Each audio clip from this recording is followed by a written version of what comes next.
You fill up my senses like a gallon of magnet, like a packet of wood coins, like a good pinch of snuff, like a night out in Sheffield, like a greasy chip buddy, like Sheffield United. Come fill me again. Na na na na. Hi, Blade. Tyler here. What's happening, Hi, Blades? Tyler. Hi, Tyler. Hi, Blades. I didn't do it today, did I? Hello. Hi, Blades. Hi, Blades. We won a match.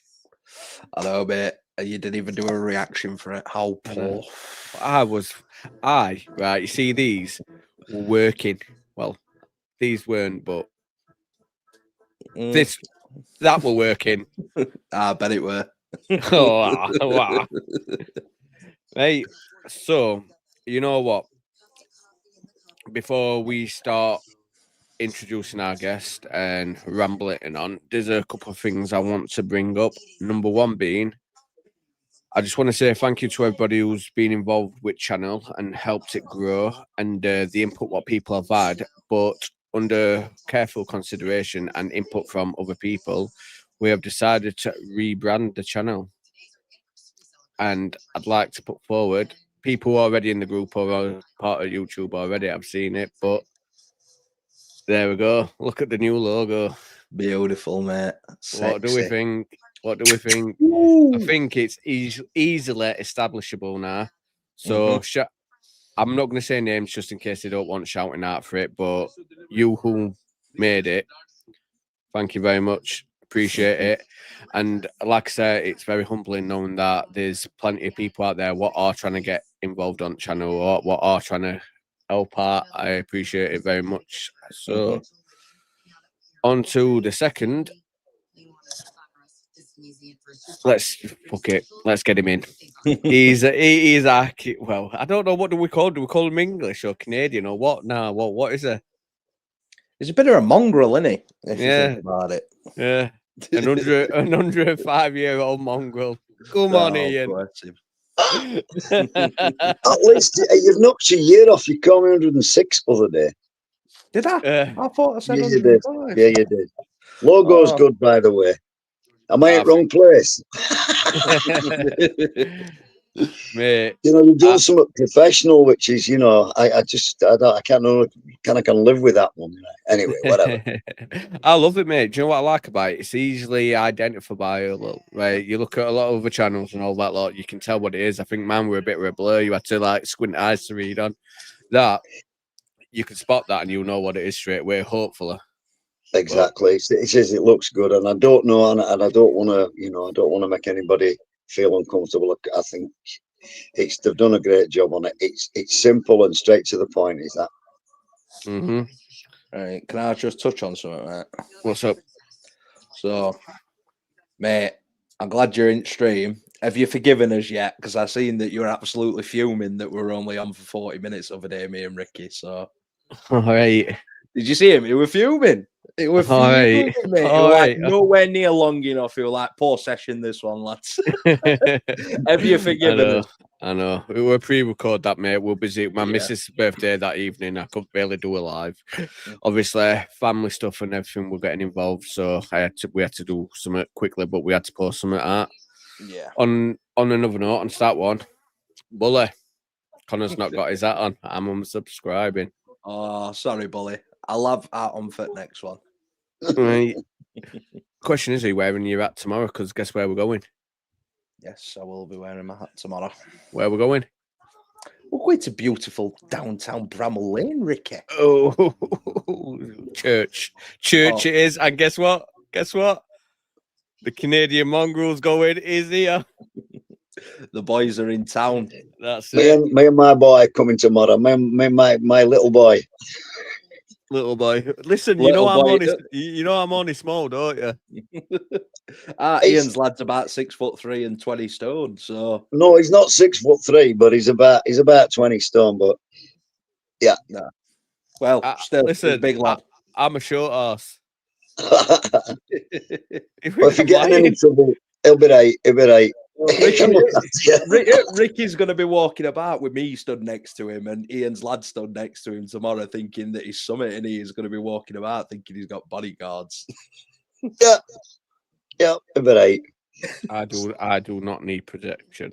Oh, big time Charlie Ricky. A bit. I don't know. I'm offended. Do you know what I mean? No. Right. I think we should get your thoughts on match, Ricky, seeing as though we've not been able to have them. So, what did you think of Oxford? Right. So I've watched around. I've watched a few other podcasts. I've watched had a look at Twitter, had a look around, see what people's perspectives were on it compared to mine. And you know, one thing I will say, people are taken away from Oxford. Yeah, I agree. They were on a decent run of form, weren't they? Before, obviously, we turned them over. So, So before we played them, they'd drawn 2-2 with Leicester, drawn 2-2 with Coventry, and then won 3-2 away at Bristol. And if you ask me, that's coming into a run of form, is it not? Were it 3-2? I thought it was 3-1. Oh, it might have been 3-1. I thought it was 3-2 personally, but I'm not 100% sure. Yeah, unless Bristol got a last-minute goal, mate. I seen it at 3-1. Chat not coming up on screen edge. Refresh the stream, mate. It should come up for you. You know about me or him? Him. Right. Yeah. So I think. Do you know what? Right. So I don't know. We did good. I believe me without leader what we needed at back. I think he organised. Do you know what? I don't say organised. He settled people's nerves. He helped McGuinness and Tanganga because even though they both experienced, they played very little together.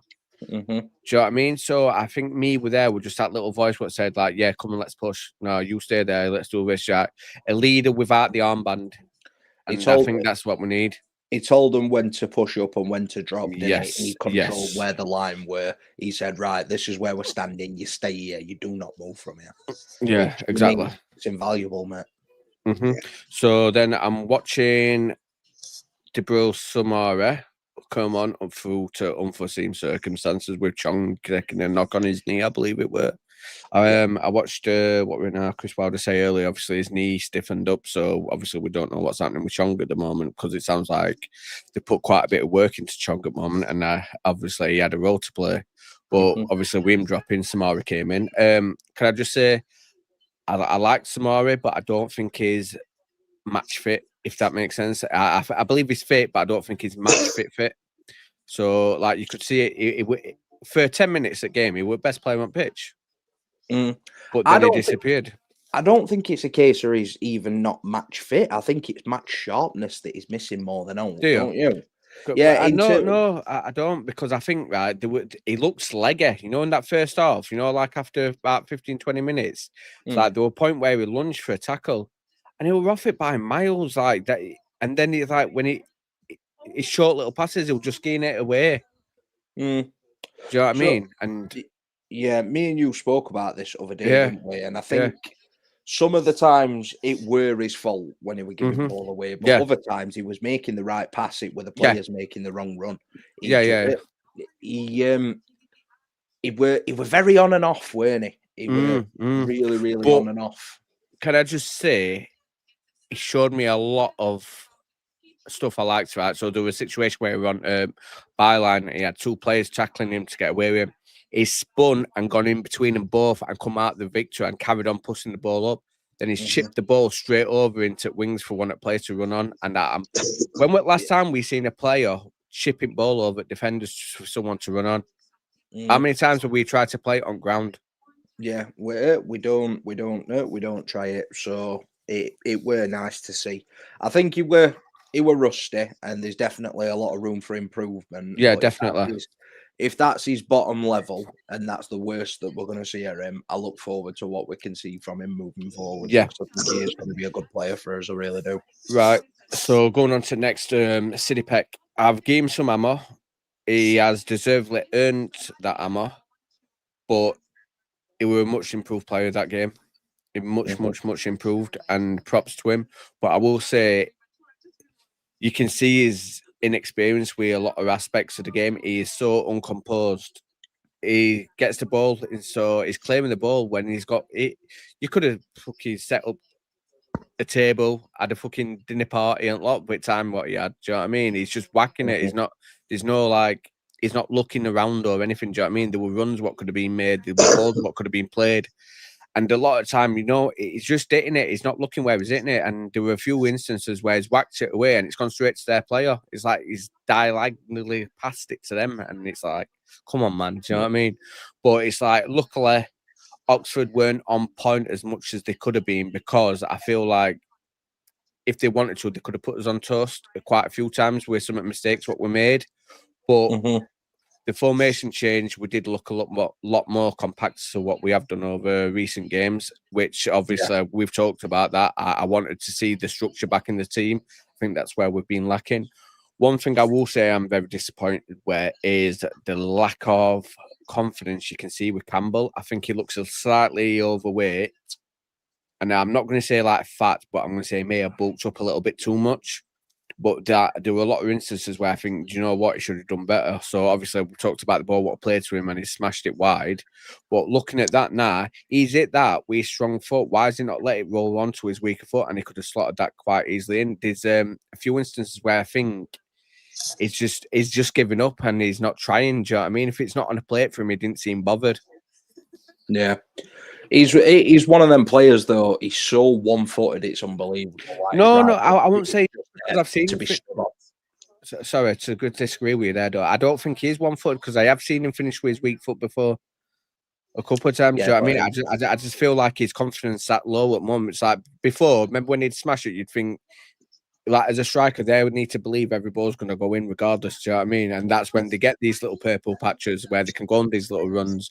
And now you can see the confidence low. It's like Cannon or Brewster. Do you remember when they were just hitting everything, just try and get a goal to go in? Yeah. I feel like his confidence that low, he's going to end up being like that, Joe, where he's just going to smash at anything. Well, I think we need people taking shots from anywhere. Yeah, you know, there's a difference because, like, how much slating did Brewster take? So he did take slatings, but you look at the chances that Brewster missed for us sometimes, just from hitting everything hard, but he did everything at goalkeeper. Campbell is not a striker that, like, just hits everything hard. He is someone that does try and place everything into the corners.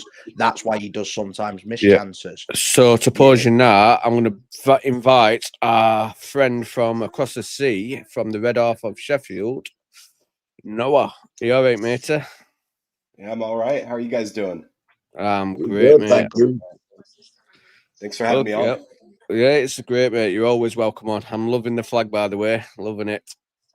Cheers. Yeah, we are now 1-0 in the flags up in my new apartment era here. So that's what it was. You know, that was what we needed. The flags to go up, and now we're going to keep pushing on and winning more matches. Yep, definitely. So coming off Oxford game, what did you think to it, Noah? Yeah, obviously much better in defense. I didn't think that Ben Mee was going to have the impact that he ended up having, and just kind of being the stalwart back there. I've seen a lot of people say that, you know, he's been getting plaudits and everything, but he weren't that good.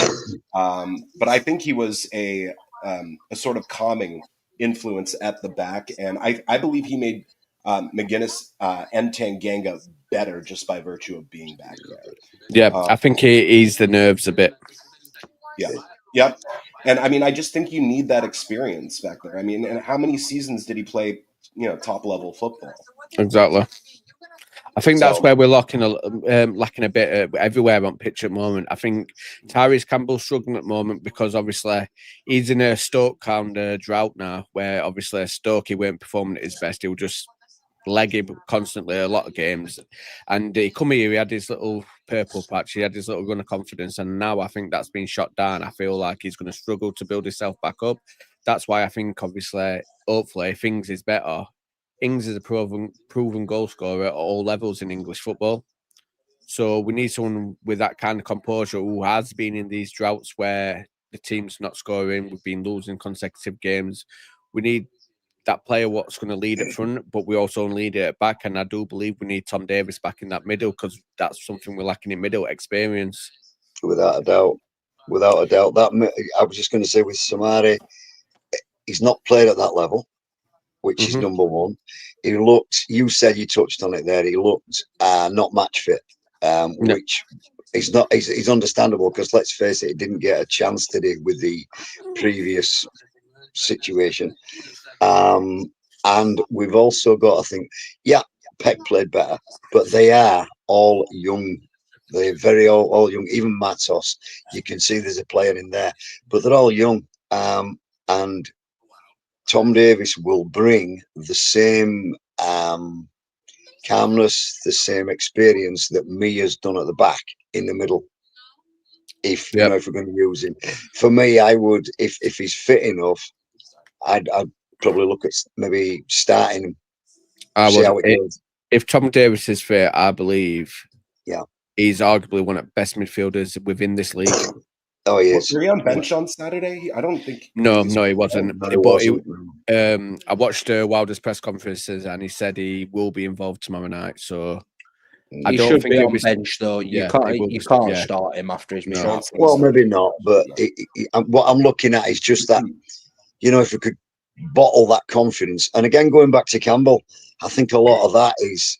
You're right. He does look lethargic and he does look leggy.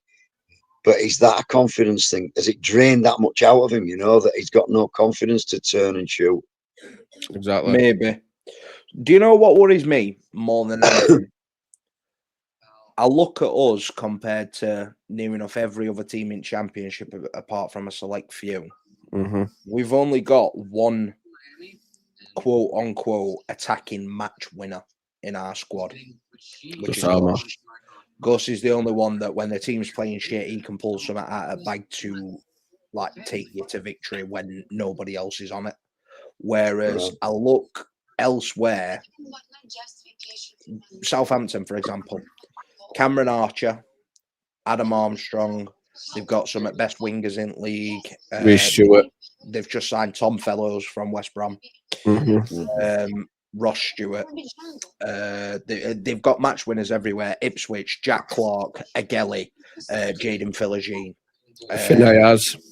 Finazaz. Yeah, obviously he's at Southampton now. So they've got match winners everywhere. Whereas when things are going wrong and we're not at the races, there's only one player that I look to try and pull us out of the shit. And I'm pretty sure everybody else is in the same boat. And it's Gus. You look at him and you're like, right, what's Gus going to do to save us today? What's Gus going to do? What's Gus going to do? I don't think, right, what's Campbell going to do to save us today? I don't think, right, what's Sidney Peck going to do to save us today?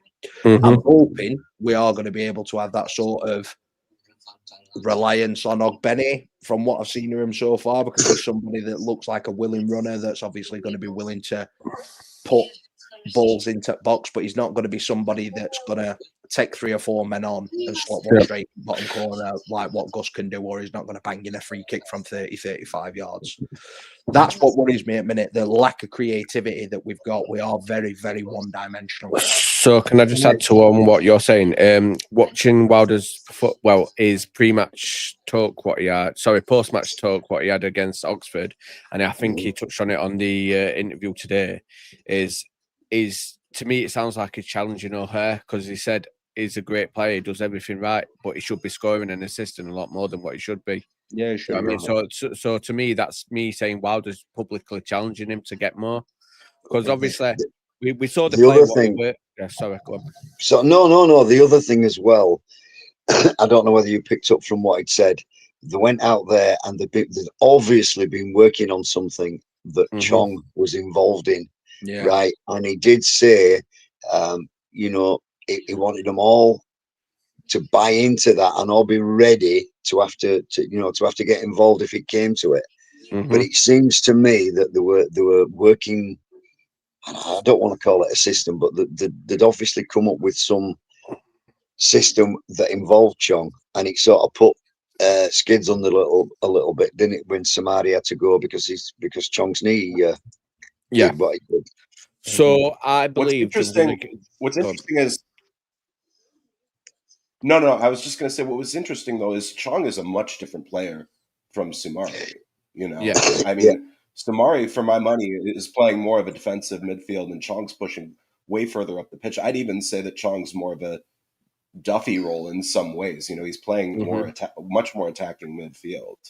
I mean, we even had him out on the wing under Stairs. So I mean, it would be interesting to see what happens if he's fully fit when he's fully fit. Yeah. So to my understanding, I believe Chong and O'Hare were going to be rotating 10s. They were going to be intertwining with each other, and Armour were just going to be sat behind them with Peck sweeping up on back line. So obviously, with Chong getting injured and Samari coming on, that gave Peck a little bit more freedom to move around and push up a little bit more. So I don't get what they were trying to do, but like he said in his press conference today, Chong were going to play the similar sort of role to what he played at Luton during the Premier League. So obviously in Premier League, we saw you coming off at left and dropping into a 10 role, weren't it? So, but if that were the case, that would have worried me. On Saturday anyway. I'm glad that Chong pulled up injured if that's the case, because I think if we'd have gone with just City commanding midfield on his own, it'd be their way. I think him and Harmer were going to be the two midfielders with even Gus. Don't get me wrong, Gus works hard. I do. Yeah. He's just he's clumsy, isn't he? He's clumsy when he's back there. He's clumsy and he's not got the defensive know-how to be able to stop an attack before he gets there. Yeah, he can bring a man down easy enough. I've seen him do that numerous times. But in terms of, don't get me wrong, he's good at tracking. Oh, his hamsters have gone. This keeps happening, doesn't it? I don't know. So Gus is good for a yellow in any given game. Yeah. To me, what I picked up on is, yes, Campbell were alone at top, but then we were overloading in middle, where I think we've left a lot of gaps in middle, which I don't mind as overloading middle. So 3 at the back, you've got Ogbeni and you've got Burrows. And then you've got, what is it, 5 or 6 in middle? Obviously, when Callum O'Hare's sitting back as well. I don't mind that. I honestly, if it stops us conceding, I don't mind it at all. We did not get overrun as much in the middle as we did. Not at all. It wasn't 100%, but you could see some semblance of order there. And going back to the me thing, he calmed him down. And then I think you and I talked about this other day, Connor. Just after we'd scored, Callum O'Hare came back, and as he back, I saw him do that. Yeah, calm down. Yep. That has been missing. That has definitely been missing.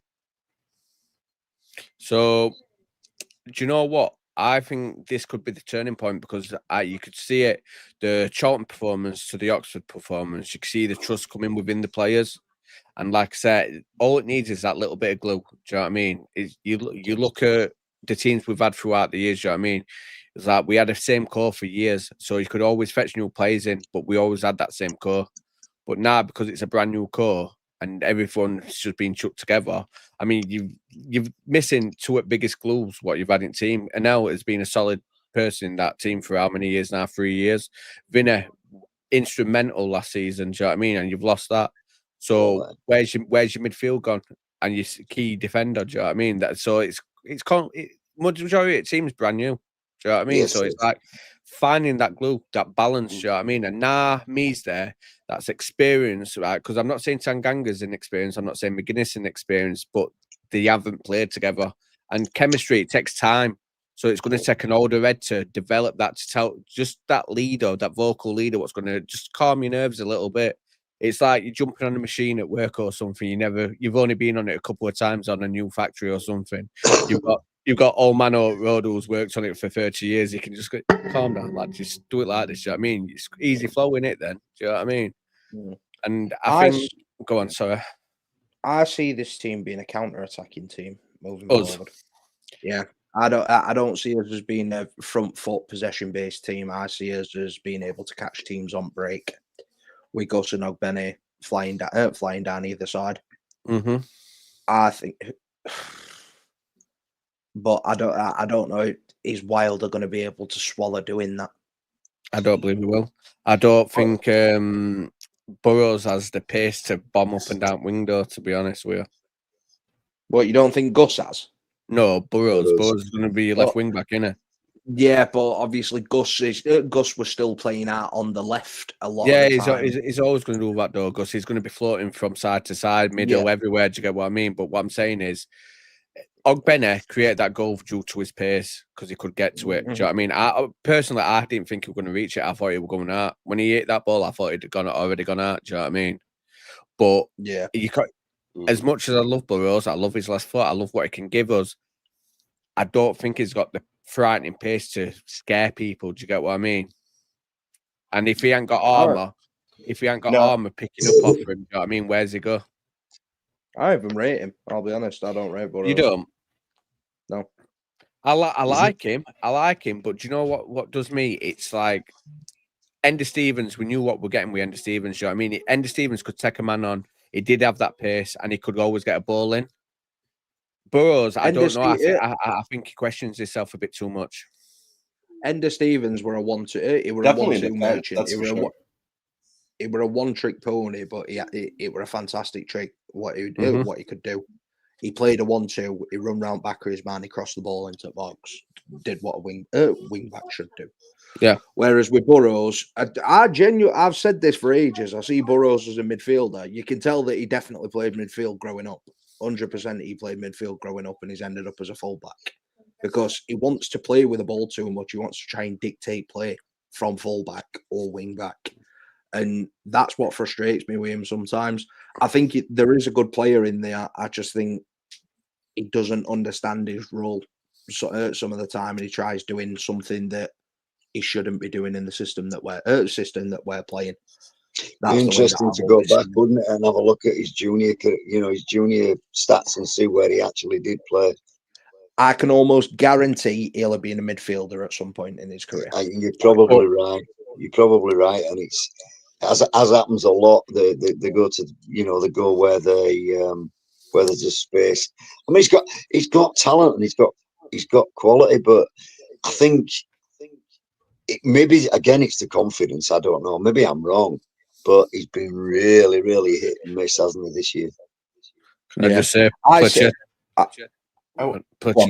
Plachetta fucking terrored him when he was old mate. Yeah, that's another thing about Burrows. He's not quick enough to be a fullback, in my opinion. I've just said that your mic's going to start crackling.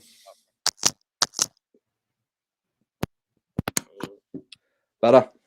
Yeah. Yeah, he's not quick enough to be a fullback. And do you know what he reminds me of? He reminds me of a left-footed, not as good Trent Alexander-Arnold. He's in that situation where he shouldn't be a fullback. But he's not good enough to be in midfield, though. That's what I'm saying. He's in that I get what you're saying. Situation where I get you. He's probably best left fullback that we've got, but he shouldn't be there. Do you know what? Not good enough to be a midfielder at this level. Personally, I think I'm about to say we have fuck all coverage on the left. Oh, we've got no, I was just going to say we have fuck all coverage. I was waiting for that, Noah. I was waiting for that. Yeah, you're right. McCallum came on and he got megged. He come on and he got megged. That's what happened. Ricky's favourite player. McCallum. Why the two of them are mirrors of each other defensively. Yeah, but the difference is at least Burrows is half decent going forward. McCallum's fucking useless. But he's got exactly. Oh yeah, he's got a good jump. Should have been a basketballer. Right. Okay, so, boys, listen. While you've got Noah here, I've hogged the limelight for too long last few weeks. Continued conversations. Noah, by the way, great to meet you. You gentlemen, I will see you tomorrow evening at church. Safe. See you tomorrow, mate. Take care. Have a great evening, and please, 3 points tomorrow. Oh, Ian, we need your score prediction before you go. 1-0. I'm not saying which way. I like it. I can see us getting something out of it. Yep. And I'm hoping it's a 1-0. I take out, mate. As long as we get points, I'm not bothered what it is. I take a draw against them. I tell you straight. Yeah. Noah, I'll give it the I think transatlantic. tomorrow is going to I'll be. do the transatlantic bit for us, pal. I'll give them some stick for Cheers, both man. me and you tomorrow. You enjoy Mecca tomorrow. Take care, boys. See you tomorrow. You enjoy it. See you tomorrow, mate. Bye. Is he good? Is it? Yeah. Right. So go on. No, I was going to say tomorrow's going to be very, I think, bitty, just sort of like Sunderland at home were last year, with the one with the Tom Davies winner. I think it's going to be a very, very tight game, and the goal is going to win it, Yeah, I think it'll take a moment of brilliance for either team to win it. I do. You know what? Right. So today I was looking for Southampton fan TV things. You know what I mean? Because I obviously wanted to do a collab, on this show today. Thought we could do a little 2v2 thing, but they're a weird bunch. Southampton fans are weird. They're weird. All I kept on finding were compilations of Southampton fans wind up other fans for 10 minutes straight. Do you get what I mean? And it's like they're just weird characters. Must be that close to Lair or something, or a bit of inbreeding or something. Do you know what I mean? But there's something not right happening down there. Always like Pompey more, to be honest with you. Yeah, I prefer Portsmouth. Bigger club, aren't they? Proper fan. Better history. Yeah, absolutely. Connor, what am I doing, Connor? What do you mean? What am I doing here? By saying Portsmouth's bigger than Southampton. Trying to get engagement, aren't you? Engagement. And none of them want to engage me. That's the only problem. Like I said, mate, Pompey are a bigger and better club. Always, mate. They got a bit of history. They had Sol Campbell for crying out loud. Do you know what I mean? They had Peter Crouch, Jermaine Defoe, Nico Cranjar. Oh, Nico. What that other one? Abue. They had Abue, didn't they, Eric Abue? Did they? Yeah, they did. No, I thought that and it's Emmanuel Abue you're thinking of. It's not Eric. But they had Lassana Diarra. That's the one I'm thinking of. Him went to Real Madrid. He were unbelievable, mate. He were class. Yeah. But that was the 07-08? Is that? Yeah, it's when they won FA Cup, weren't it? Yeah. They had really... Matty Taylor as well, didn't they? Matt Taylor. He used to score screamers like every week. Yeah. Yeah. So, going up to Burrows thing, do you know who he does remind me of? What? David Beckham in a 4-4-2 on the left-hand side. That'd be a perfect position. A left midfielder. Maybe. I don't know, mate. Like I said, I don't rate him. I said if we had opportunity to sell him in summer, we should have. I'd have picked. If I sold him, you know what I picked up? I've told you this already. Jamal Lewis. I think he's still free as well. No, I would have gone. I would have gone different. I wouldn't have minded Jamal Lewis as a backup, but I think nowadays with fullbacks, you need athletes. You really do. Football's completely changed. Burrows in an athlete is somebody that's a technical player that can deliver a good pass and stuff like that, but he's not quick enough to be a fullback. I need sprinters down that left and right hand side. I need people with recovery pace. I need people with attacking, threatening pace. That's what I like personally. I like seeing athletes bomb up and down left and right.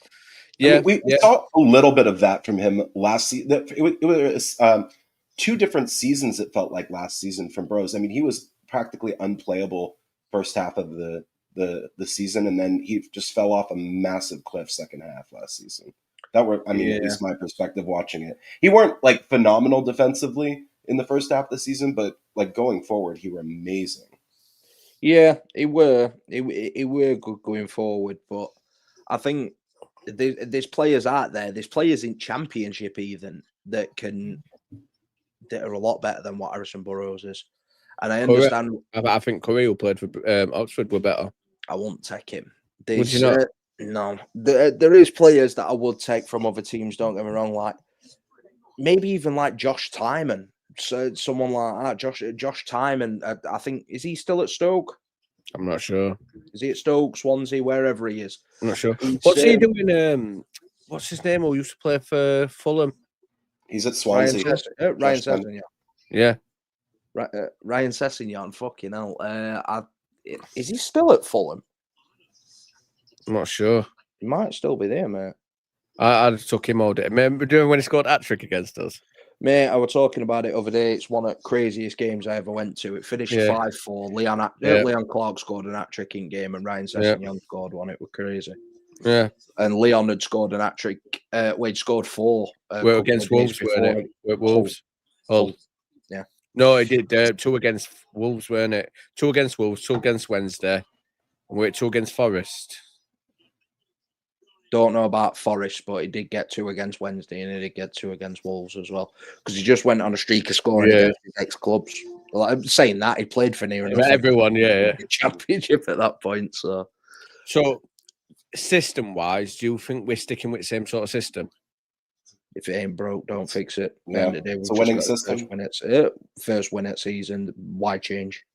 Did you catch Chris Wilder at end of game? He went and to me, it looked like he started crying into Alan Neal's arms. Yeah, they were definitely emotional, mate. It's I think with what he's been through this summer, obviously he got sacked after a fantastic season last season. Even though I was one of the people that did fancy a change, he has been through it.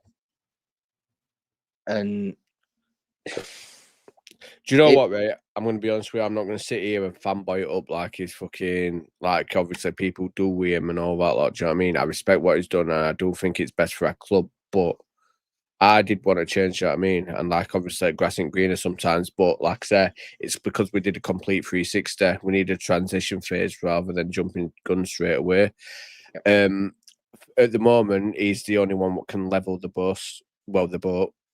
And I think with him in charge, we have got a better chance of getting to where we need to be. I still, in my heart, think we go up this season. And I know a lot of people will be screaming and shouting, thinking, you thick bastard. But realistically, there's still plenty of points to put.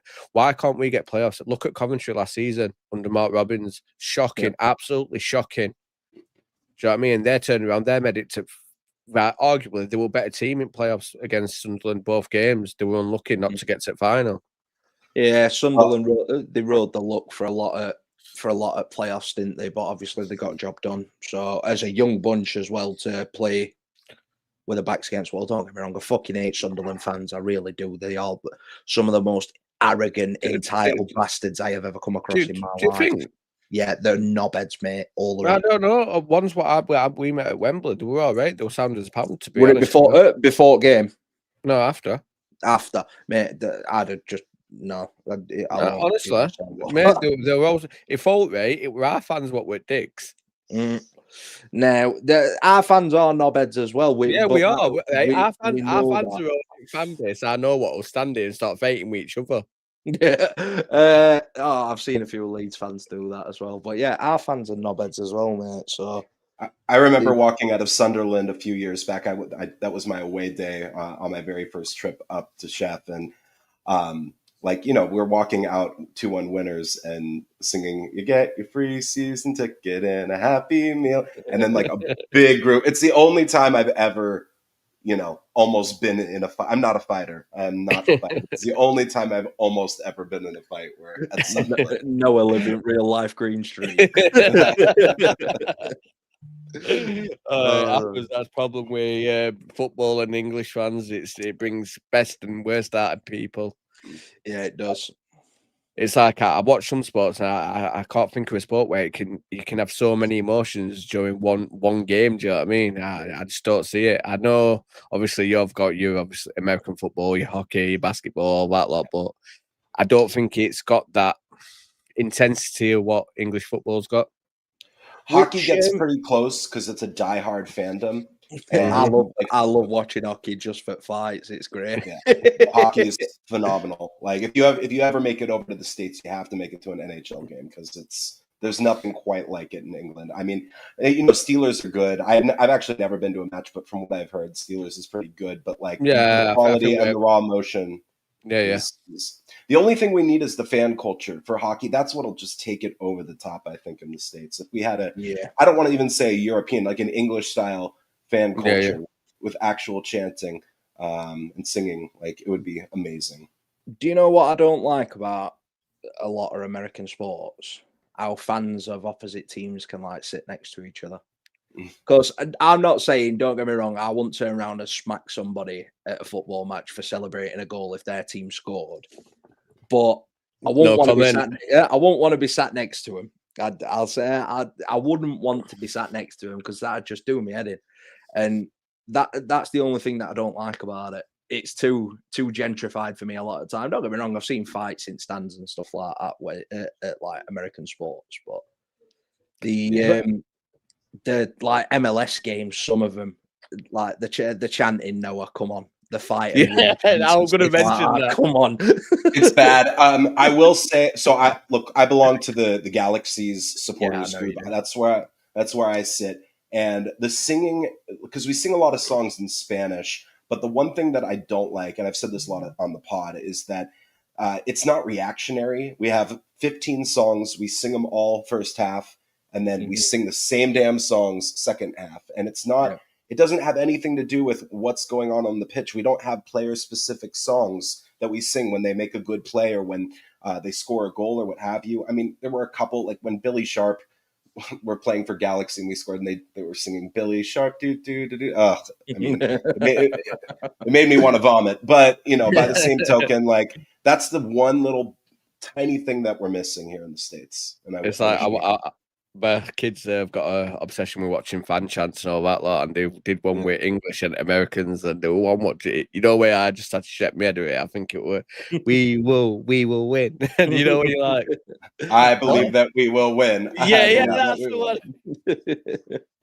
That were the anthem for the World Cup team in like 2014. Oh God. No, yeah, it's the Seattle Sounders one that kills me every time I fight and win. Oh, I hate it so much. Bad. It's really bad. So, do you reckon that Southampton man's going to come up to it and be dancing away? The thing is, I don't know if he's over yet. I don't think he is over. You think? Yeah, I hope he doesn't though, because he's going to get the royal piss took out of him if he's stuck. People are going to be singing "Get Your Tits Out" for the lads and lot. So it's up to him. He accepts the challenge though, and you're seeing him when fans are shouting at him.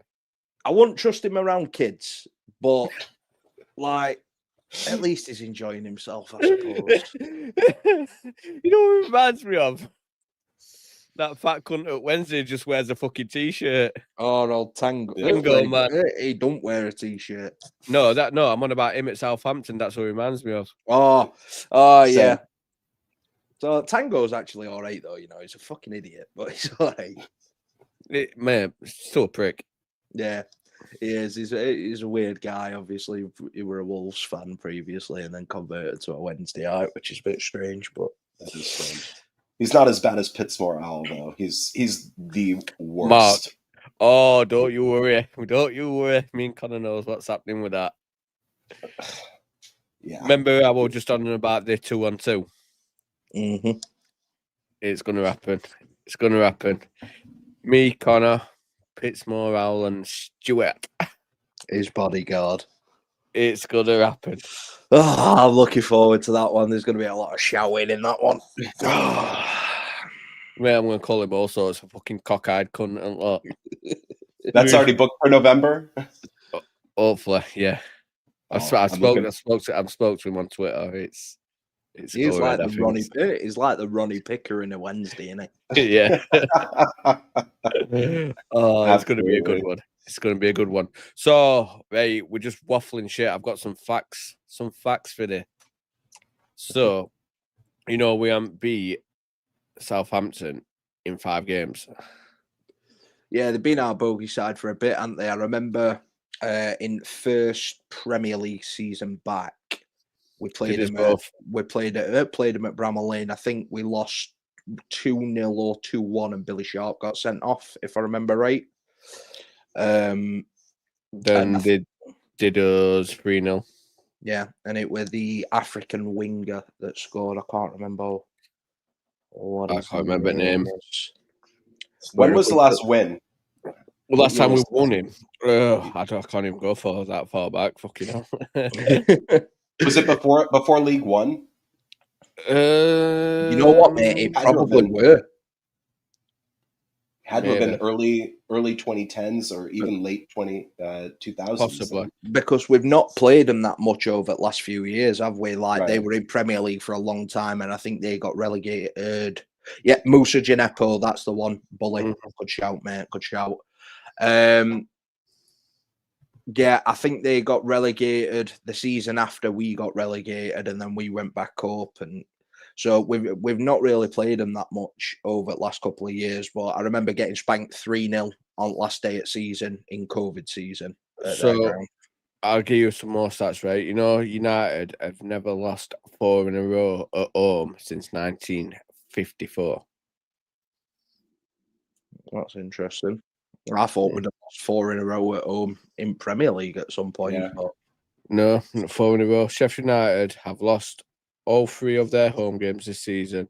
Only in 1954 to 55 they have ever begun a league campaign with 4 successive home defeats. Wow. interesting. Well, hopefully we can carry on that streak tomorrow then. Southampton have won 3 of their last 4 visits to Bramall Lane, and the only other game were a draw. So they've won 3, drawn 4, lost.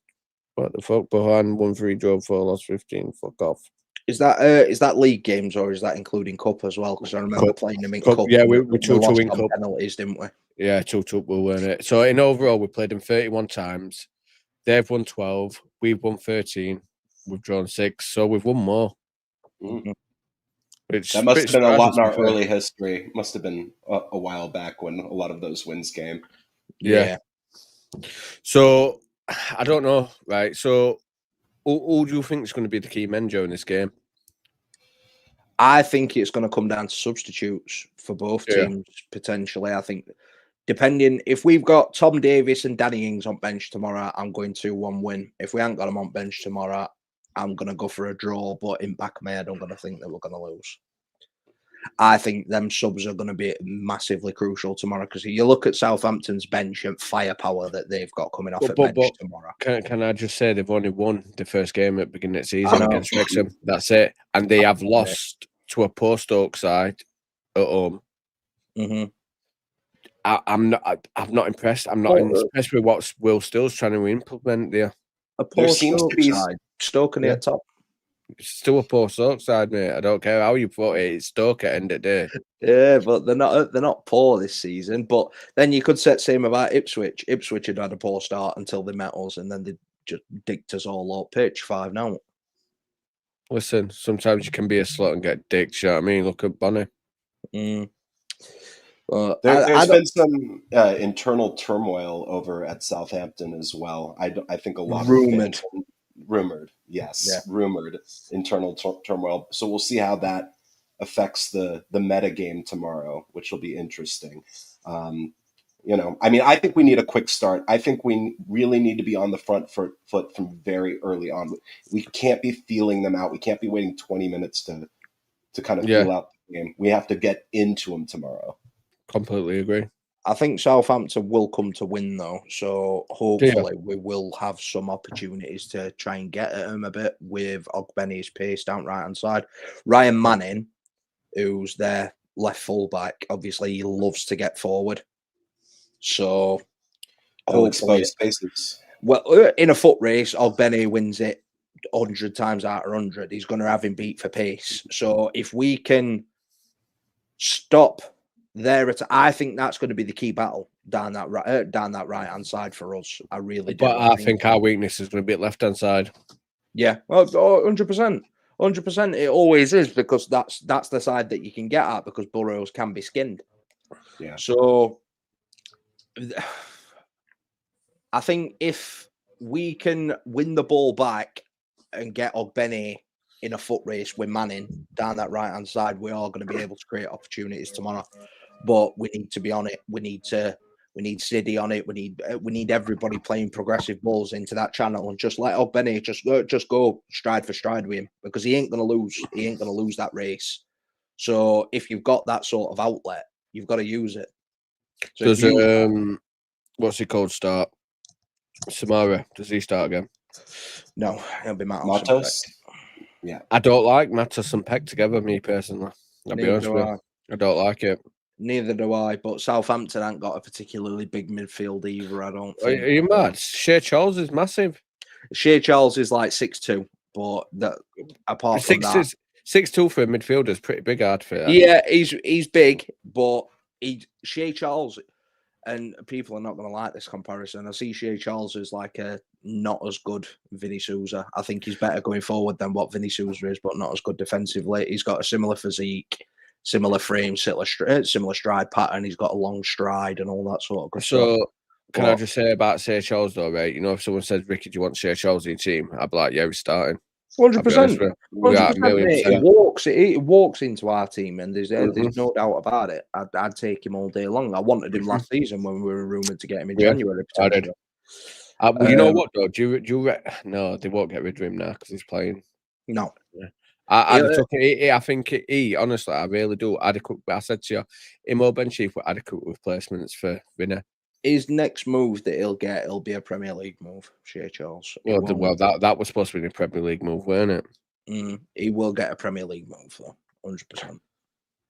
So, who are you saying in middle? Matos and Peck? Matos and Peck.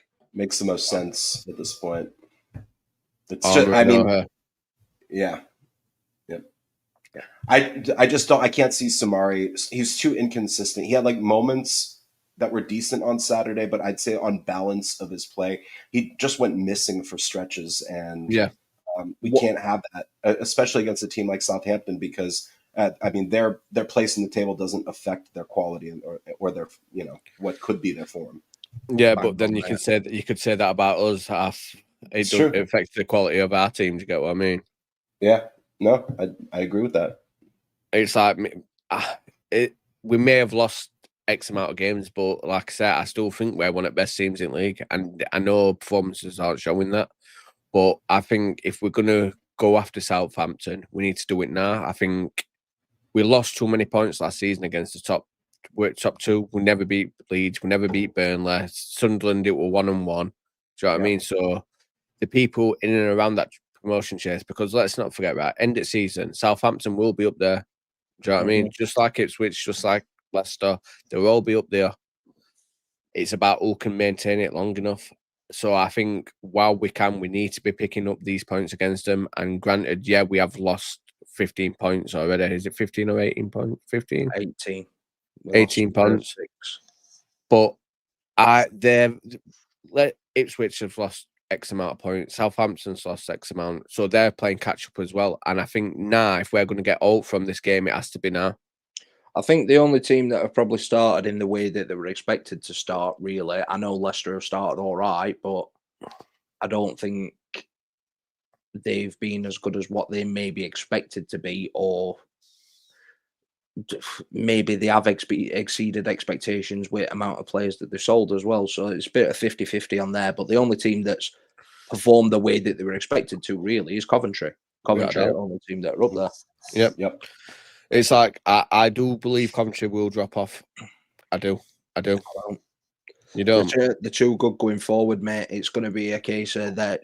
A lot of games they're going to have this season, they're going to win 3-2, 4-2, 5-3. But you can score against them.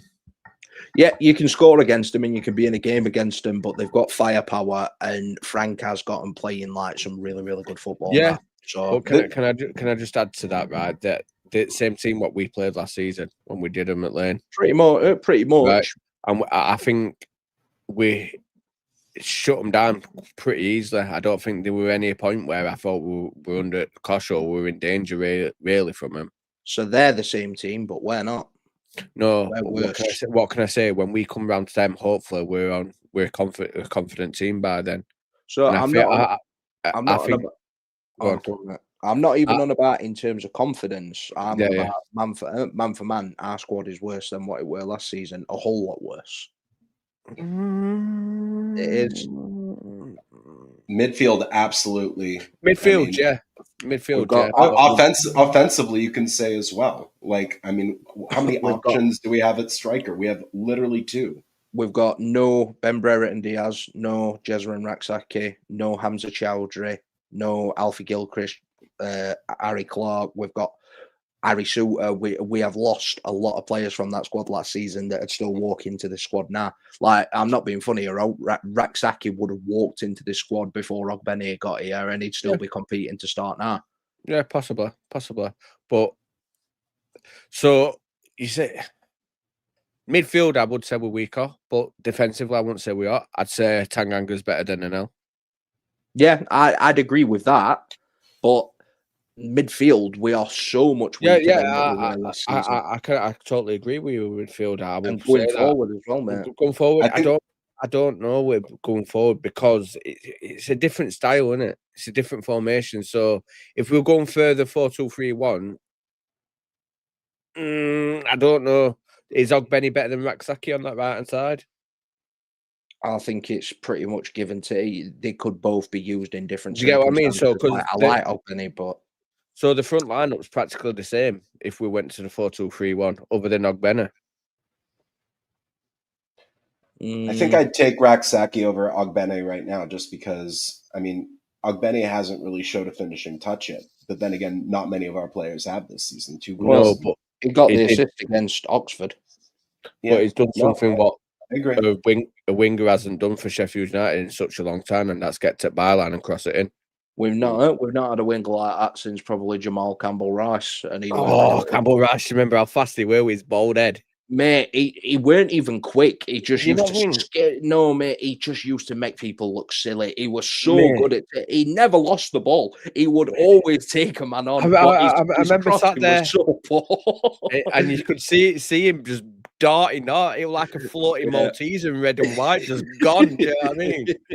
Yeah, his crossing was so poor though, but he were unbelievable to watch. I remember when he played for Notts County. Every time he used to get the ball, he used to beat his man every time. I'm like, what the fuck is this guy on? He literally, there were a couple of players like that. Luke Freeman when he played for Stevenage. Stevenage. What did we get him from there? Luton. Where Luton, weren't it? Luton. Confusing myself then. Luton or Bristol City. Did we no, it might have been Bristol. I think we loaned him to Luton. Whatever it were, anyway. We got him from somewhere. So Luke Freeman were another one, and Clayton Donaldson when he played for Brentford, he always used to the Don head in and all. But he were really good for us as well. He just got injured all the time. He fucking just couldn't stay fit. Where did I meet him now? When they come back to Lane last season, you know, for fan zone. Yeah. Dear. What else? One player I thought were going to be an absolute monster for us, and just never were. This is how fucked my head were back in there, right? When we signed him, it was day after my birthday. So I blagged myself that it was my birthday present from Sheffield United. Do you know what I mean? Adi Akinbai. So we got him from Burnley, didn't we? Yeah, Burnley, and he was smashing it at Burnley as well. Yeah, he were a big old fucking lump at Adi Akinbai. He were. Did we get him from Stoke? Because he played for Stoke as well. Got from Burnley. Well, yeah, he were an 1.2 million. Yeah, he were a lump.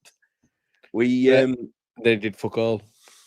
Yeah. Speaking of birthday, tomorrow is my birthday, so happy birthday! There's a lot of birthdays around this area, isn't there? Yeah, people be fucking at New Year's, dude. New Year babies, that's what it is, isn't it? There you go. On that note, 37 years young. 37. Oh, we're same age. I'm 36 now. I'm 37 in January. Yeah. I can't believe it. I'm in my late 30s. It's so weird. I can't believe I've been supporting this club for the majority of my life now. It is now a clear majority. Because it's 19 years now that I've been supporting the club almost. Wow.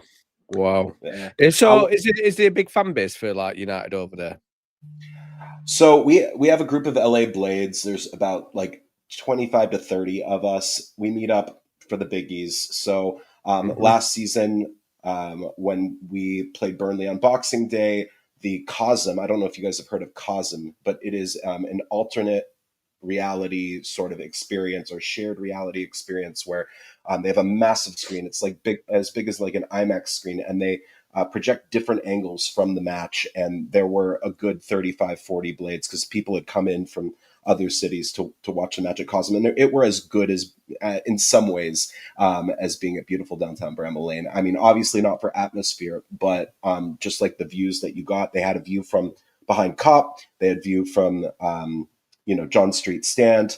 And is that the one where it's the massive screen and it actually looks like you're there at the ground?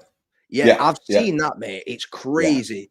It is crazy, and it looks amazing, to be fair. So, and we will have another one this year on Boxing Day when we play Wrexham, and owners will probably actually be there. Our owners, because they were there last year. I'm on the process of trying to blag my way to there. Like, I'm going to my missus. Like, come on, it's only like a 3-hour drive. Let's just do it. Do you know what I mean?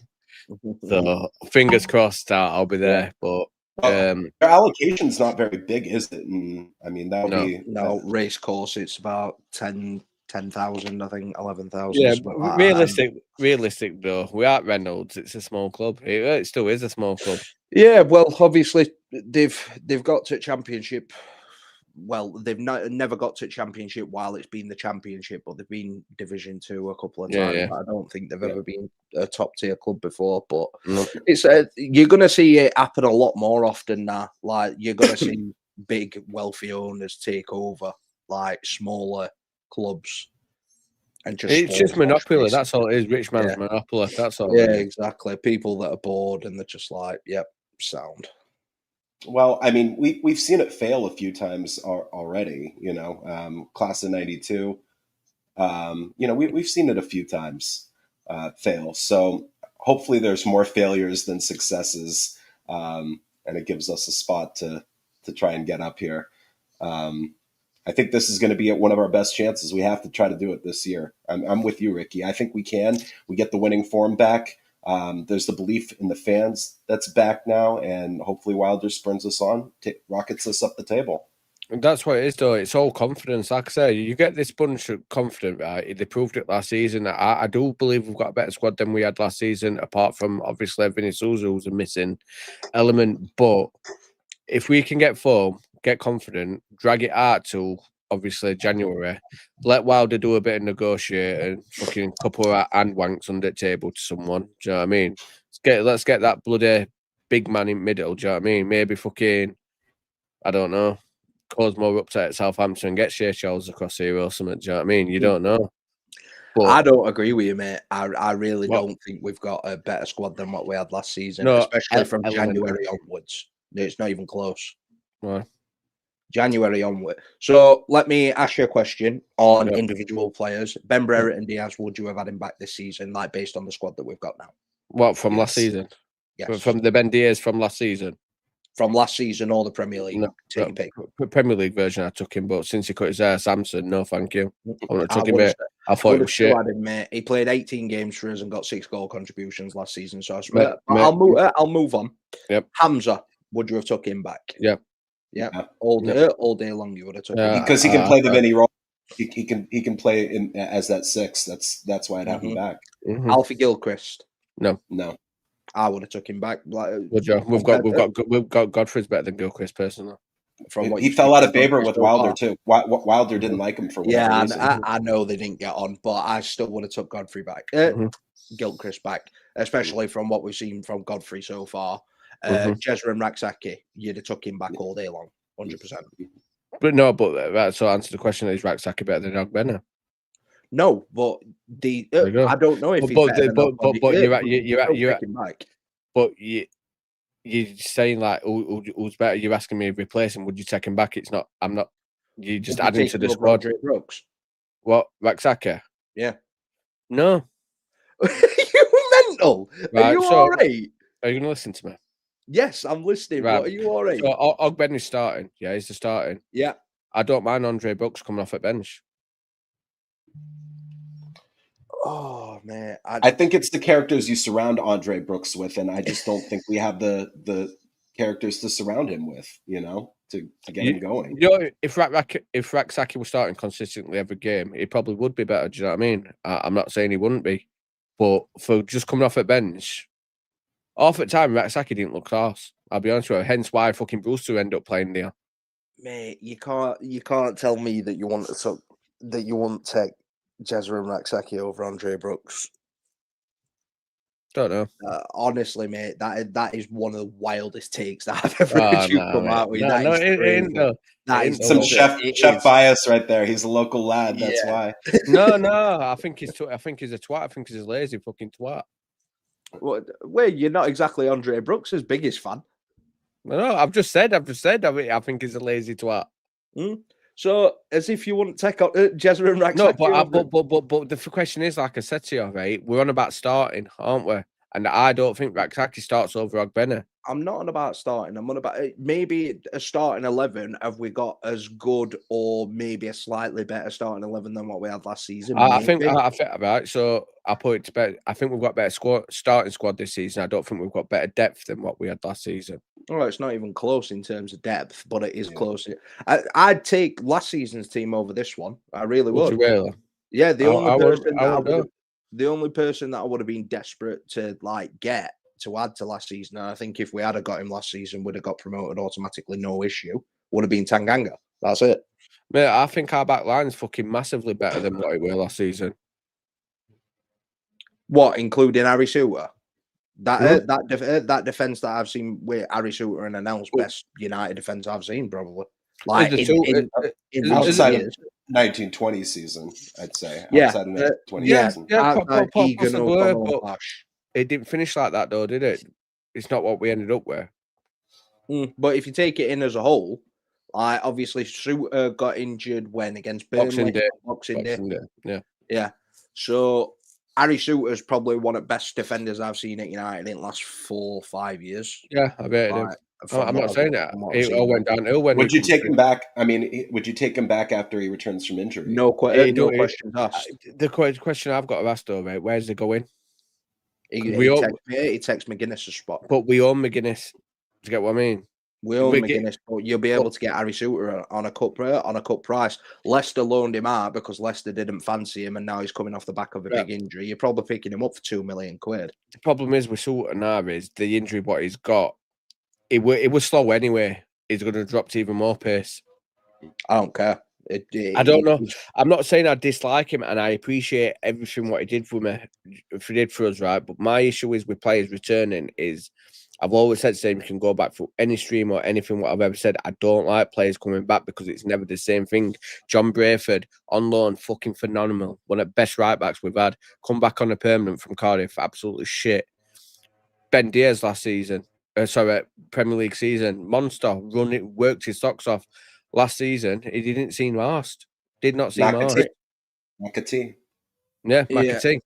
So McAtee, I agree with. But Ben Brera and Diaz, were he as good as the Premier League season? No, he weren't. No. But he got a lot of undue flack last season. He played 18 games for us and got 6 goal contributions. He got a 1 in 3 in championship. Yeah, you've even said to me he looked like a fucking smackhead. He looked fucked. He did look like a smackhead, but that did he look fucked? He was fucking gassing after 10 minutes every time we were on pitch. So he had fitness issues last season, 100%, but he still got 6 goal contributions in 18 games with a lot of appearances off the bench. So majority the question straight up, were he as good as his first stint? No, we weren't. Exactly. Right? So there's shitloads of things like, and I don't want to tarnish Suter coming back. What their memories, what I had with him being this great player, being fucking and coming back and being mediocre. Do you get what I mean? Yeah, but it's a bit of a silly thing to say at the same time because that's like saying, would you not have Illiman back at this point? Illiman's too big for club now. Yeah, exactly. But obviously, it just puts your statement to bed, though, because I understand. Like I've said the same, Ricky. I'm not a big fan of players like coming back or like us going back to previous players all the time. But that's like saying, oh, would you have took Kyle Walker back when he was playing for Man City? You would have. Do you get what I mean? But it's not. We're on about this level. Do you get what I'm saying? Yeah, we're not on about projecting stars what are going to go on to world level. Do you know what I mean? We're talking about this level. Yeah, so obviously you've got to tweak your statement then, if that's it, if that's the case, because obviously you're saying you're not a fan of players coming back in general, but you can't just blanket it like that. So Suter has one thing that you can't teach, and that's that he's fucking tall. So he's massive and he's a leader. Yeah, absolutely. I mean, I worry every time free kick taken, corner taken, when ball goes in box. What Harry Suter last season, I felt assured and comforted when ball went in box. You know. But, Do you know what's sad? I'd take Kiefer Moore back now. That's what now? Now we're getting crosses. Yeah, it's sad, and I hate admitting it, but you always need. I always like having a big shithousing squad that you can throw up front, like when you're struggling. Someone that can hold ball up and get you further upfield. And Kiefer Moore offered that, and this is why I was screaming for Keenan Davis, and this is why I wanted him so desperately, because you need that shithouse. And I wanted McBurney. You look at what McBurney's doing at all now. He's scoring near enough every bastard week, and he's playing really well every week. I'm going to say something on that one. I will stand corrected. I do apologise for my statement of McBurney. He's proved me wrong this season, what he's doing at Hull, and I would have took him back hence on his performances, what he's done at Hull. But before he went, I did not want him. You know, I didn't. I think he was fucking shit, fucking dickhead. Do you know what I mean? He's just not he's not my sort of player. Do you get what I mean? Yeah. And that's what the issue were. Right, but now would I take him back 100,000,000%? I would. But it's one of those. It's one of those. It's not what you want, but it's what you need at this point. Yeah, you know. Where Sheffield United have always been a better club when we've had a big shithouse stood up front at some point or another in a game. Leon Clark, I'd class him as a big shithouse, even though he were a workhorse and he run his arse off as well. You know what I liked about Leon Clark? He were fucking knobhead. I liked how he celebrates. You know, he against Wednesday with the arrogant. He's arrogant. I love it. Yeah, I love it. That's what I like about him. But can we touch on the Suter situation? So you know, like everyone loves Suter and all that, like, right? I remember his first game where he partnered Trusty against Wrexham in Cup. It didn't fill me with confidence. You know what I mean? And then. He didn't do a couple of games well, but he grew into the season. Do you know what I mean? Like, obviously, when he started commanding, then pinging them balls up and all that, like, right? Do you know? I honestly do think McGuinness will be the Suter this season. I know it's a bit rusty at the moment, and he's had a few little, do you know what I mean? But I think, like I keep saying, confidence. When he starts getting confident, and these players, this chemistry starts coming, honestly, I really do think he's going to be that 10 million player what Luton signed. Maybe, and obviously I were a big fan of McGuinness. I wanted. Yeah, I know you did. I said it before he were linked. I said it early on in winter. I said I think he'd be available for a cut price, and that Luton would be willing to sell because of how much obviously they can get for him.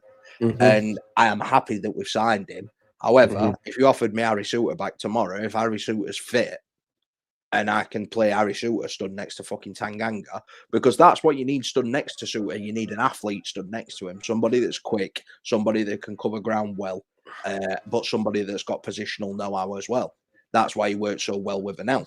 I think with Suter, it gives you the freedom to do a formation change as well. Go back to just playing 2 center backs. Yeah, you can go back to a 4 with Suter. 100%.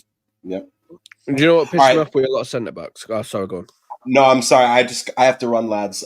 Great chatting with you, and we'll see you soon. And up the blades, boys. Yeah, appreciate you coming on. Have a good one. In a bit. So, do you know what it is? What I don't like about centre backs these days, Egan's like the basic fucking principle for it. In a 3 is a good centre back, very good centre back. Yeah. In a 2 he's always struggled. Do you know what I mean? It's just not quick enough to play in a 2. I hate the fact that you're defined by a formation, and it fucking irritates the shit out of me. Do you know what I mean? Yeah, that professional footballers should be able to play in any formation. Man. I know. They really should. I've said this numerous times, and it pisses me off that they can't. But like I say, it's like I said with Suter, as much as I loved him, do you get what I mean? I wouldn't want him to come back because I don't feel he will be the same player. Do you get what I mean? See, I think he will. I think I'm glad that we are monitoring him, and if it comes to the point where he's going to be available, you've got to buy him. But do you not think we've got too many centre backs?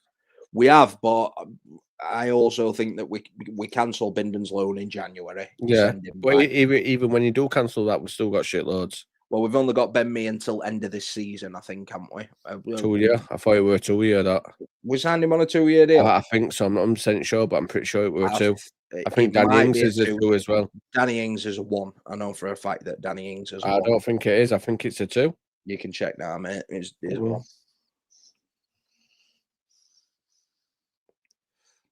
Is it Dennings? Danny Ings is one win option, I believe.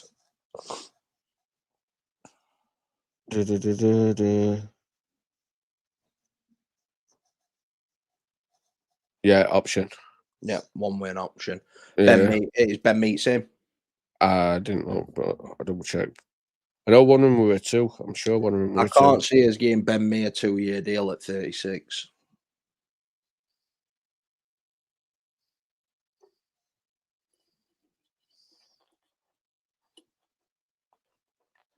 Oh yeah, same.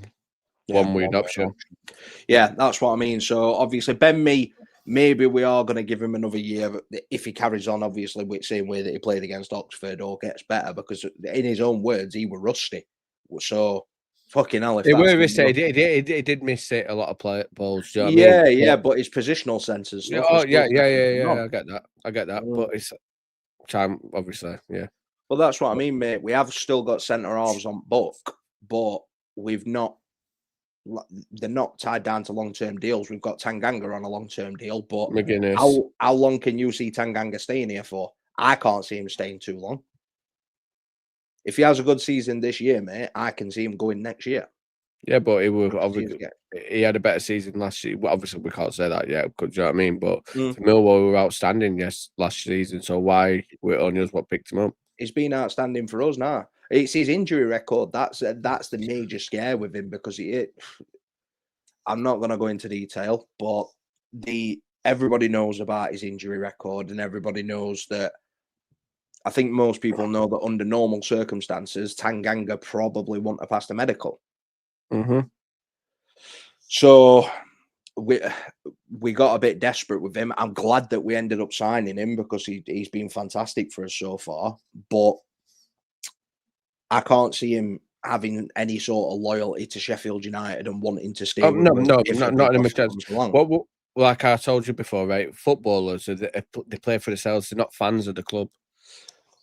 There's not many players that have got like a Gus type mentality, where if you look at Gus is not forced to move he didn't force a move at Coventry. He was happy to move when he come to us, because obviously he wanted Premier League football, but he didn't force the move, and he had the opportunity. He could have gone in the last 3 windows.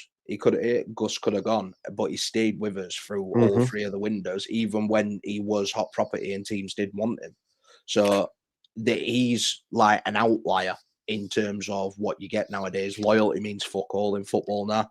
Oh yeah, 100%. It's like I can't wait for Blast to be back. I'll be honest with you, and I want Davis to be fit. I think if you get them 2 fit and then throw your Matos or your Samari or whoever in there, because I'm sorry, Davis is a better player than Peck. Blast is a better player than Peck. I can't see him getting above them 2. Do you know what I mean? Then obviously you're going to need your defensive workhorse in there, which is either going to be Matos or Samara. Yeah. Unless January comes round and we're in a position where owners are going to say, right, we're in playoff, let's splurge out and let's get it over the line. Do you know what I mean? I don't know what, because obviously if I own club, that's what I'm going to do. If we're shooting around 3rd or 4th place, like 5 points adrift, January comes, you're going to fuck it. You're going to say, fuck this, right? We're going up. Right, be back in a sec, mate. Just need to plug my laptop in. Dying. Oh, no. Oh, no. Oh, no. So, January comes, what would you do? You quite easily splurge out, wouldn't you? Push it over the line. So, can everybody put in the comments what they think the score is going to be tomorrow? Because obviously time's ticking on now. I start getting a little bit droopy. And it's a big game. You know what I mean? We've got Southampton at home tomorrow. We've got Canadian Mongolian over from Canada to watch the Mighty Blades back to church. First time since he saw us lose to Rotherham, unfortunately. Oh, fuck, you know. He's back. I'm back. Right, for everybody that's watching on YouTube at the minute or on any other platform, if you're watching on any other platform, can you jump across to YouTube? For everyone that's on YouTube, can you drop a like and subscription on the channel, please, guys? Helps us out massively. Oh, so nice. Well, look at that. How can you not fall in love with that? Do you know what I mean? I know. So, I don't. What were we saying? Ooh. We were talking about Suter, weren't we? Yeah. Well, I thought we passed Suter. We went on to. I think we should probably move on to tomorrow's game, shouldn't we? Really, it is supposed to be a Southampton preview. We've gone off on a tangent. We've gone on little things. We've said little things. Was it 1-1? First game, Wrexham 2-1. Draw, lose. Yeah, even that Wrexham game, they obviously won it in last minute, didn't they? Yeah. I want to see how good they actually are because, right, for Cam Archer, because obviously you're like me, we like a bit of Cam Archer, don't we? I love him, mate. I think he's brilliant. It was good when he was with Agpom, also that. But he don't start. And I've got the last lineup from Middlesbrough when they drew 1-1. And can I just point out, Middlesbrough gives a spanking, didn't the kid? They should have given us a spanking. It only ended up 1-0 somehow. But... So, number 1, Alex McCarthy. Then they had Joshua Quash, Nathan Wood, Ronnie Edwards, Ryan Manning, Shea Charles, Casper Jander, Finn Ayaz, Tom Fellows, Adam Armstrong, and Ross Stewart. Ross Stewart, you big fucking... So he's died off since he's gone to Southampton, though. I don't know whether he's had an injury or not, but he went to him when they got promoted to Premier League, didn't he? From Sunderland. And he's just died off ever since. Yeah. I do rate him, though. I think he's a good player. I do. I like him. You know what else I do? Like I say, I don't want to keep beating the drum, but I do really like Shea Charles. And it's not because he played for Wednesday. It's the fact... It's the attributes he possesses, the physical attributes he possesses. He's an athlete, isn't he, in that middle? Fucking bastard. Like... Dickhead. Do you know what, though? Finn Ayaz, let's answer this one, Ricky. Go on. What?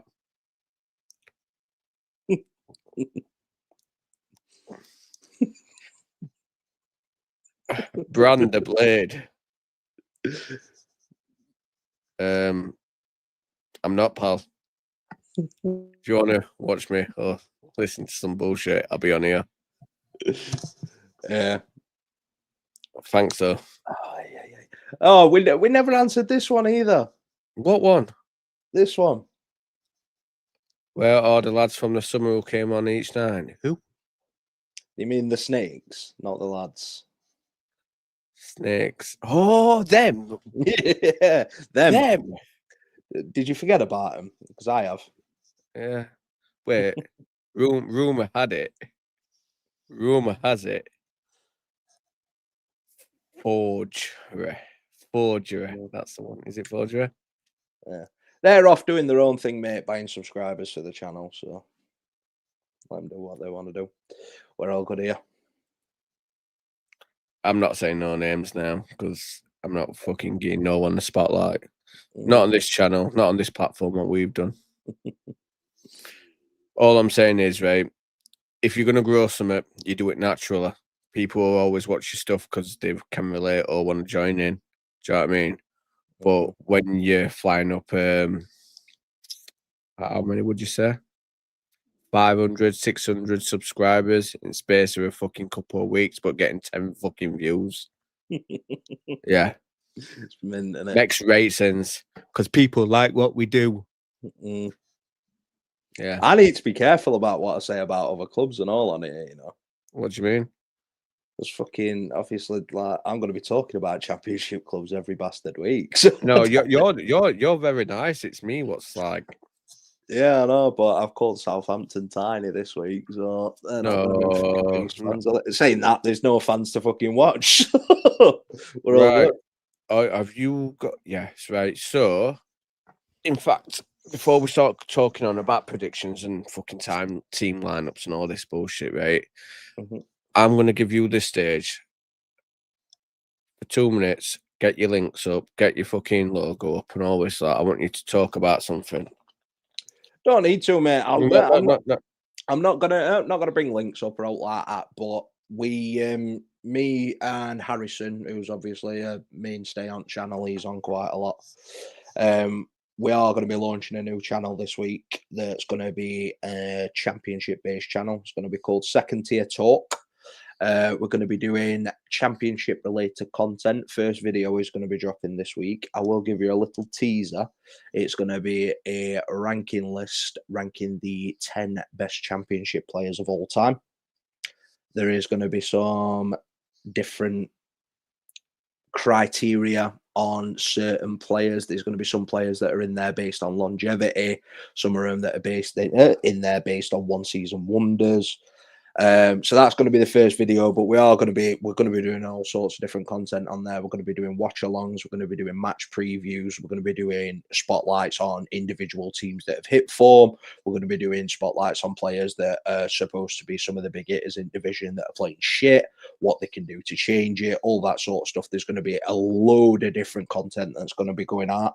So if you do like listening to me and Harrison talk bullshit, and I'm sure Ricky will be appearing on there at some point because he is going to do me a favour. So if you do like listening to us talk bullshit, that is going to be something that we are going to be doing moving forward. And I would appreciate if people can show us some support. Obviously, drop some likes, subscriptions on channel, all that sort of good stuff. It'd be very much appreciated. So just to reiterate, the channel is called Second Tier Talk. So if you want to have a look, get subscribed and get ready for the first video this week. Really appreciate it. What do you mean I'm going to be doing you a favour? What do you want from me? Well, you're going to be coming on channel, mate. I'm telling you. Right, so, the reason why I'm not involved, yeah. It's because I'm an absolute fucking moron. I ain't got a clue about any other club. Right, literally now, as we're recording this, I've had to pull up things about Southampton because I ain't got a fucking clue. I don't watch anybody else. That's the problem. Right? Yeah. I can't sit and tell you, guess who West Brom played last week? I guess who scored? I ain't got a fucking clue. I don't even know. Who did West Brom play? Last week, they played Leicester. See? Drew 1-1. See? That's why you're doing this new channel, because I ain't got a fucking clue. Who did Swansea play? I don't know. Don't know who Swansea played off. Exactly. Who's Swansea's striker? I ain't got a fucking clue. They've Who's got the goalkeeper? Prelec, haven't they? They've got Ronald and stuff like that as well. You see, this is why your football knowledge on the Second Tier Talk is extensive. I ain't got a fucking clue. Yeah, it's just one of them things, mate. Right. I just want to clear it up as well. I am still going to be coming on Just United, and it's not going to be a case where I'm just going to fucking disappear and do my own thing. I know, it's fucking sold me out, innit? I am still going to be coming on here. I ain't snake nobody. I ain't built this channel in secret and then not spoke to anybody and then just fucked off and did my own thing. You won't be messaging everyone in my chat either, have you? No, tell me that you're fed up with all the swearing and all this lot. Do you know what I mean? Yeah, exactly. So yeah. It's not. Me and Ricky have not fell out in any way, shape, or form. Obviously, I won't be on here. So this is going to be his bread and butter, but that's going to be his baby. Yeah, that's gonna be like mine and Harrison's thing. Yeah. So, like I said, me, Sheffield United. That's it. Yeah. Maybe fucking. I can name a Wednesday striker only because we'll link with him. And his dad were one of coaches at Bramall Lane, so yeah, that's one of the only reasons. Was it Cadamantry? Nearly Cadamantry. Yeah. Then they've got him who had dreadlocks who ain't got dreadlocks no more. Couldn't hit Bondo. That fucking that one. Who else? They've got bold man Bannon, fucking pedo Bannon. Dominic Iorfa, he's one of the centre halves. I wanted us to sign Dominic Iorfa for ages, because he. I don't even know who he is, mate. I'll be honest with you. He's a centre half for Wednesday, mate. He's very, very quick. You're proving my point very correctly. End of the day, mate. Obviously, unless the player is really, really good in the Championship, I ain't got a fucking clue they are. Do you know what I mean? Yeah, I think there's a lot of fans, like a lot of football fans, that follow their own team. And then they don't really care what's going off like elsewhere, which is fair enough. But like on Super Sundays and stuff like that, I'm somebody that'll sit there and watch it back to back to back. Fucking bully. Did you see that comment? Yeah. Ricky's acting proper thick now because he can't be asked to go on to this new channel. Cheers, Bully. Appreciate that. He's coming on, mate. I will drag him on by his fucking tits. He is coming on. Connor. Yes. Am I thick as fuck?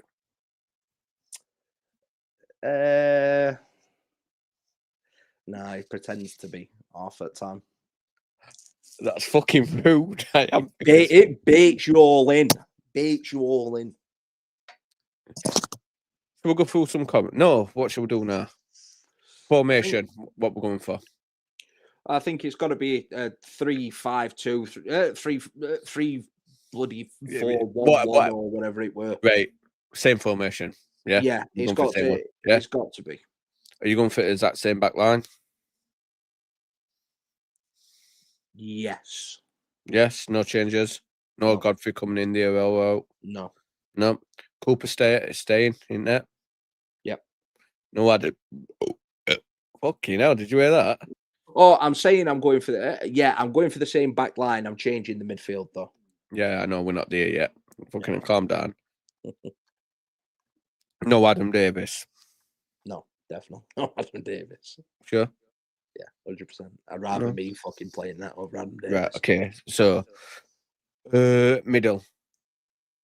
Right. So, I'm going to give you 3 spots. Mm-hmm. So, who are you going? So, am I going for the 2 holding and then the 10? Yeah. No. Because obviously there's 2 10s, 1 10. No, I think there's 3 8s and 2 10s, 1 10 and 1 striker. Or is it 1 6, 2 8s? I don't fucking know. I think Gus is just playing wherever he wants, pretty much. Yeah. I think he's out on left, and then he comes in. He comes inside. Right. So I'm good. Right. So for my holding, for my 2 central midfielders, I'm going Pekka Matos. That's what I'm going for. To start yeah. with. Okay. So I will agree with you. I do think that's what it will be, but it's not what I want it to be. I'd like to see more Samara, and I'd like to see Samara win Matos. Mm-hmm. Mate, that's what I've been screaming for. I just know it won't happen. I know. Just like me, won't happen. The joy is, I think through the season, Matos and Samario start shining through the more they work with Wilder. I think he can bring them on. And do you know what? I will say this, right? Wilder, I don't think he's great at bringing young kids on. And I'm sorry. I know shoot me or out like that, right? I think he picks favourites. I don't think he brings that. Right, so I feel like he should have worked with Brooks a bit better. I feel like he should have worked with Marshy a bit better. Do you know these sort of players? Yeah. Do you know what I mean? But I do think he's getting better at it. And I think now he plays against critics, Wilder. He does play against critics. And I think this season he's going to play against critics and he's going to do a lot of things to prove people wrong. I really do think that. So obviously you've got Matos Peck. So who's your Gus is starting, obviously, isn't it? Yeah. Yeah. So Gus on left, of Benny on right, Aware in 10. Yep. Campbell down middle. I would like my preference would be if he was fit and he was ready to go, it'd be Danny Ings, but it's going to be Campbell. So yeah. So I don't want Campbell to start. Oh, actually, can I just say there is a possibility that he might end up switching to 2 up top, What, and dropping Cal? He might end. No, I don't think he will drop Cal. I think he might end. Who does he drop? I don't know, but I think there is the possibility they might end up going for 2 up top, especially against a team like Southampton, where he's going to want to try and get at them. So we ain't got the midfield to fucking. We ain't got a fucking Fleck and a fucking Coops. Do you know what I mean? See, I think we have got the midfield to be able to play with 2 up top, but your 2 up top need to be able to work back. They need to be able to track back, and they need to be able to fucking make it like bed in when it's needed. My problem is, I think. Not fucking. I'll just read the comment. Campbell's too fucking lazy. Yeah. I agree. Right, but during his purple patch, like I say, he run his socks off a lot of time. He will fuck it right. There's a reason why he got to that ball. What Peck passed through for Brewster. Yeah. No, you know what I It's mean. his attitude, isn't it? It's his attitude. Yeah, that lets I him don't down. know what it is. I think I don't. I want him to prove me wrong. I hope he does prove me wrong. But at the moment, I need more from him. He's not doing enough for me at all. I agree, mate. I agree. And do you know what? It's like I will say this, yeah. Have you lost faith in Cannon yet? He ain't coming good, is he? Right. So with Cannon, it's a weird one. I just haven't seen it, but we ain't give him that chance to show it. Really, I lost fucking faith in him yonks ago. I know, I have, but right, we ain't give him a run of consecutive games, have we? You know where he's the man. Yeah, no. So is that down on us? We're not giving him that chance. Possibly, but I mean, right? So fucking what week is this? 7th game, 8th game? Yeah, week game 8, something like that. Yeah. Cannon did start one, didn't he? Where Ipswich he started. Yeah, I think it were. Right. Yeah, so bar that one game, yeah. Campbell started all of them. Yeah. And done fuck all. Sorry, I tell like he scored 1 goal in first game against Bristol. Did fuck all, but he still had run of games. His effort weren't there. He did fuck all. Didn't have a shot. No fuck all. So I'm not going to say that he didn't do fuck all, but anytime I've seen Tom Cannon on the pitch, he's literally never even fucking played a progressive ball or anything. At least I've seen Campbell be able to hold the ball up and bring people in. Yeah. I get that. I've never seen anything from Cannon. Never. Yeah, I get that. But like I said, what I'd like to see is a run of just a run of games. Do you know what I mean? It didn't work out at Leicester for him because obviously they're probably seeing what we're seeing now. But at Preston and Stoke, he was banging them in. A lot of Leicester fans liked him. A lot of Leicester fans actually liked him, and they were gutted that they got rid of him. But thing is now, right, while he's not playing and he's not scoring, his value's just going down because the prospect, what you're buying, it's just deteriorating because he's getting older. But then you've got to look at it on this end, Ricky. Do you just play him week in and week out and fucking hope that he scores? Playing him into form, innit? I'll be honest with you. Right, if we did play 2, I would like to see him next to Campbell. Well, that'd be what would end up happening. Like, ideally, the 2 that we need up top, in my opinion, would be Campbell and Ings. But like, if we did switch to a 2 tomorrow, I wouldn't mind him playing because when we did switch to a 2 against Burnley, obviously he scored. Yeah, he scored his goal and he worked well with a big man up top. I'm just gutted that we ain't got a fucking big man no more, mate. I hate it. Well, we have got a big man. He's just weak as fuck and not ready. Oh, no. He's too young. He's too young and too raw to be able to rely on him. I think he'll be an animal, once you get him up to speed. And he needs to develop. He needs a loan. He needs to be in League 2, roughing it up. He needs rough housing. That's what his problem is. I don't think he needs League 2. I think he's better than League 2. I think League 1? I think he could drop into League 1. Mate, I think he goes to a team like Rotherham, yeah. I think he's a standout striker there. I don't want to see him go to a Rotherham. I want to see him go somewhere where he's going to get service and that he's going to be in a winning team. So maybe did a Stockport, Norwood. Stockport would be interesting. Stockport would be very interesting for him actually, and I'd happily send him there because they create chances and they score goals. And obviously, Ollie Norwood's going to fucking put delivery in for him. Exactly. And I like Stockport's manager as well. I rate him. I think he's a really good manager. So we've gone through our team. It's prediction time. 2-1. 2-1 Blades. Oh, hold on. Before you give me your prediction. Shout out, what the fuck? You're late. Yeah. What's going on? Late. 1 hour and 39 into stream and you've dropped your first comment. Chirac fell off.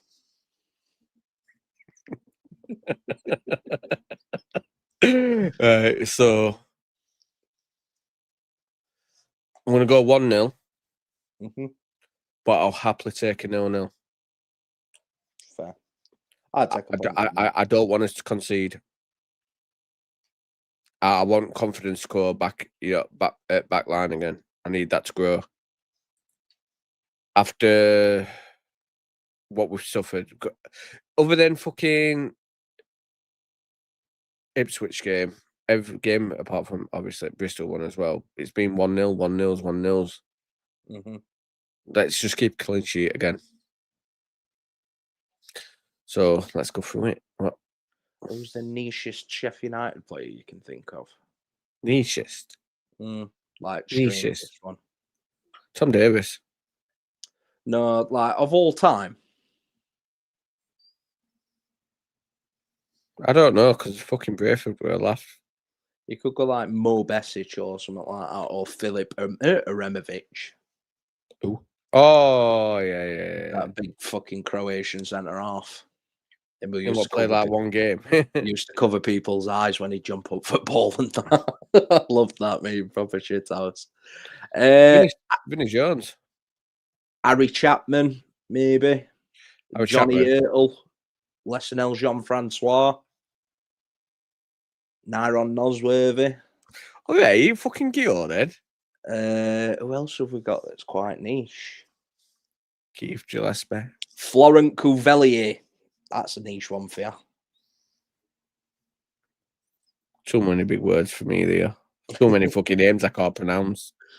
I'm just trying to think of something for Ryan France. Oh my god, he was fucking dog shit, that kid. Oh, Jesus. Right, so let's get through these. I'll say bye. Oh yeah, look, kick.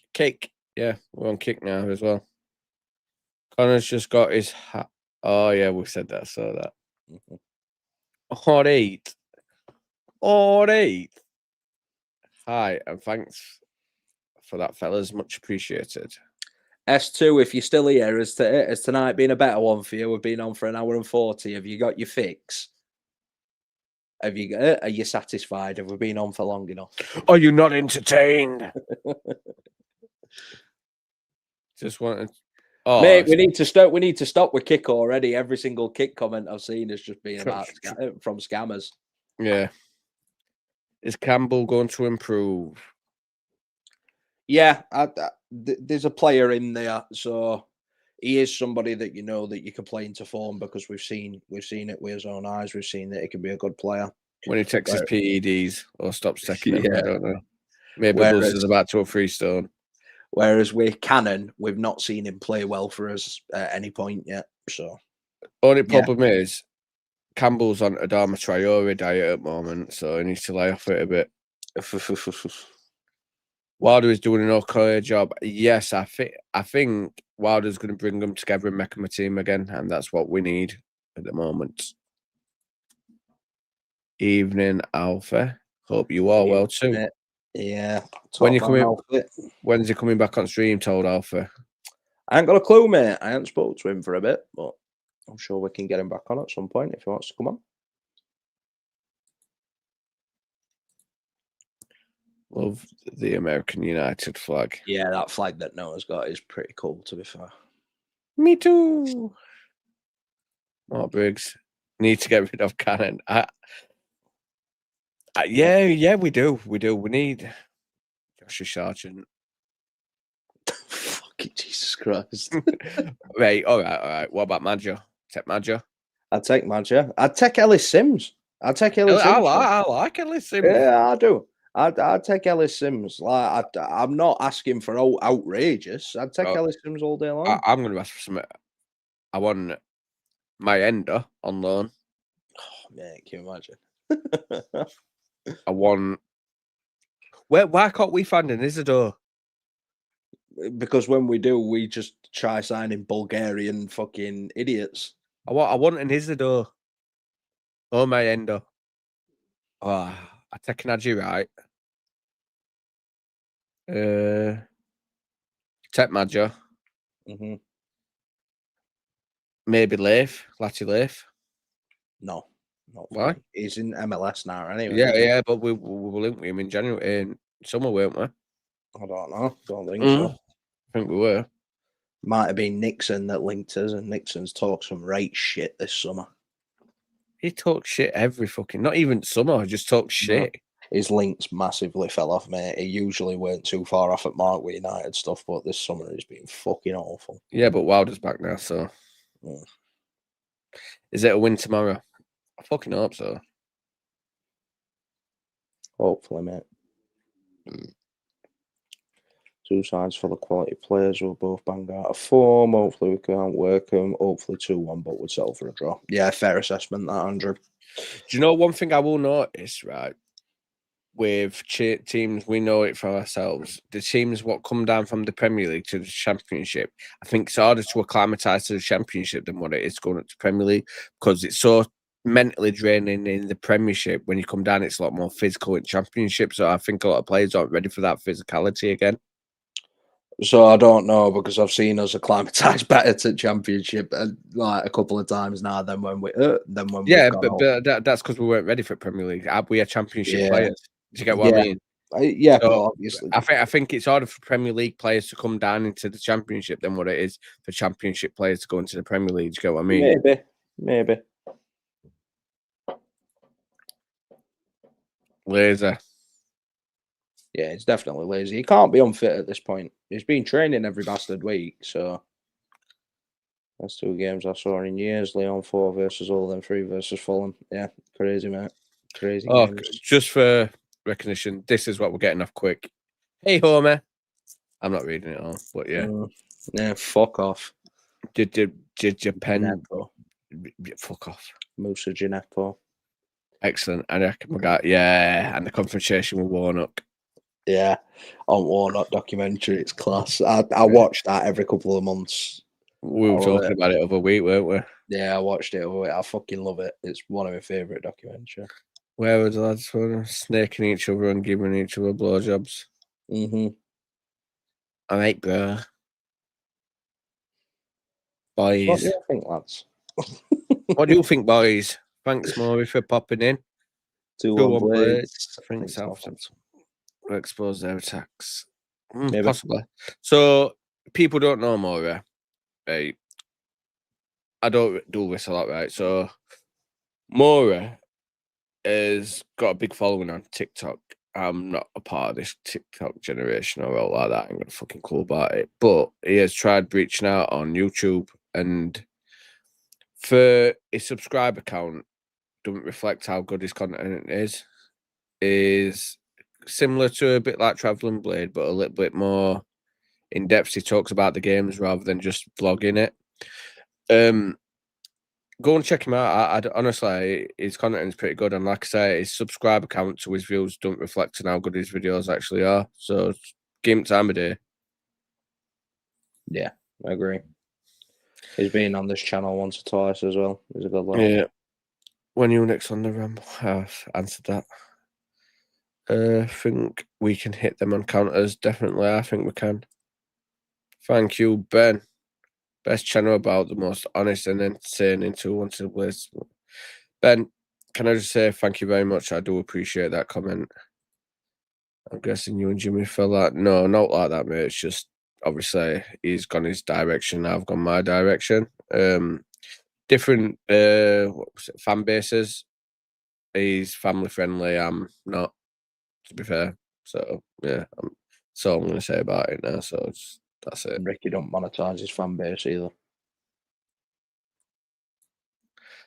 I used to know football inside and out. I don't follow anyone but United now. I can barely watch football. I'm saying, mate. Barry Bannon. No, what is it? What they sing now? We've got Bannon. Barry Bannon. I just don't think you understand. You've got a bald head. Sheffield Wednesday's dead. We've got Barry Bannon. I know sod all about the players. See who chat about. I know bugger all. Rick team that. Yeah, we've heard that one. Windass is a good player for them for a while. Yeah, it's only because they were fucking the only like League One player what they had. The rest of them were all League Two. That's why we were all right. Mm-hmm.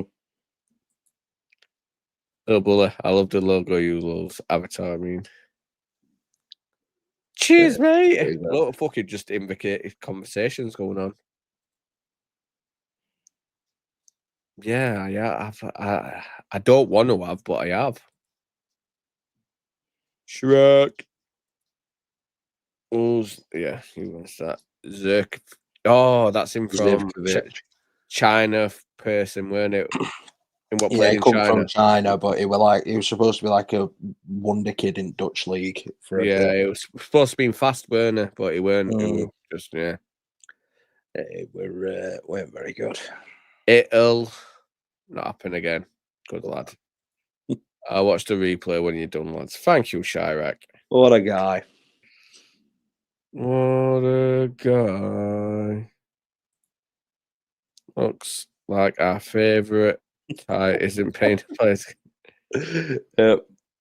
Oh, it's great, isn't it? It's great. It really is. But do you know what annoys me about this Wednesday situation, right? There's been a lot of clubs that obviously have gone through turmoil and stuff previously. Do you know what? They've never got this much media coverage compared to what Wednesday have got. And I understand that Wednesday are a big club, but the media bias with them is just Simon Jordan. Simon Jordan, that's all it is, mate. Simon Jordan sucking them off. Listen, if you're that fucking bothered, you buy him your fucking. Oh, in fact, now that's it. You're fucking bankrupt, aren't you? You fucking prick. It does me head in. Like, it is just so fucking biased towards them. Like, we've had obviously clubs like Bury previously. Reading are not getting off at like coverage that like Wednesday again. Yeah, look at Derby. Derby were fucked. Derby did get a bit of coverage though, to be fair. They did get quite a bit. But again, they're a reasonably big club. But Morecambe didn't get off as much coverage as what Wednesday are getting. And Morecambe were literally on the verge of going out of business. They were so close to going out of business. You're right. How do I explain it? It's a weird one. It's a weird one, right? So I don't want them to go under because we need to be better than someone. Who's our fucking rival going to be? Fucking Rotherham. Do you know what I mean? I just look, like I said, they may be a bigger club and all this bullshit, right? But what I love is I love being better than them. And it's been a very, very, very long time since they've been able to say that. And I think it will be a very long time before they can say it again.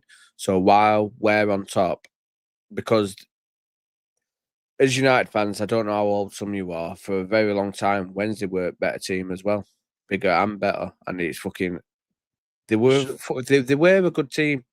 So, in time that I've been a United fan, we have been the better side, like, more often than not. They were... That period from like 2012 to 2017, around that sort of period, where obviously Wednesday were in Championship and they were on verge of, like, I think 2016 or 17, they got to a playoff final, didn't they? Where Diarmé slammed one straight in top corner. They were the better side, but that were only for like a 4 or 5 year period. In my lifetime, more often than not, we have been the better team than Wednesday. Yeah. So, like I said, the fact is, right, I think it's fucking hilarious what's happening to him. I do. I think it's fucking great. And end of the day, we all know it. They're not going to disappear. They're not going to dissolve. Do you know what I mean? Never. Right. But they're on the fucking knees, and it's funny as fuck. Because you know what it is? It sets them back even further and further, and it prolongs us being better. Because, like I said, in the 90s, they were massive. They were big. They were a big fucking team. Do you know what I mean? Yeah, massive. Yeah. And they were a massive team. And it were like, not frowned upon, but it was just more, fucking hell, you're a United fan. Do you know what I mean? And because then the day, that's why they've got the fan bases, because they were a big team then. Do you know what I mean? Premier League stability and all that lot. Then it all went. I mean, they had fucking Di Canio. Do you know what I mean? And Carbone. Do you know what's worried me though? Is because we've had like a little bit of success over these last few years. Obviously, we finished 9th in Premier League, which is success in our book. It is. But I've seen our fan base become more entitled recently, like what their fan base has become. Yeah. Like we're expecting all the time. We're expecting this. We're expecting that, and we're not being realistic on the type of club that we actually are. We are we're a playoff championship club or a low-end Premier League club. That is what we are, like, traditionally. But now we have become very expectant and proper gentrified. That we used to be like a proper working men's club where we were hostile to come to Bramall Lane. Now it's not. We thrived on being underdog. We fucking thrived on it. That's what we were. Do you know what I mean? We were the, like it says on bucket shirts, outrun, outfight. Do you know what I mean? Outplay, whatever it fucking is. Do you know what I mean? But that were it, outfight. We gritted down. I mean, could you imagine a Michael Brown in this team now? Could you imagine that sort of personality in this team? And Nick Montgomery and Michael Tom.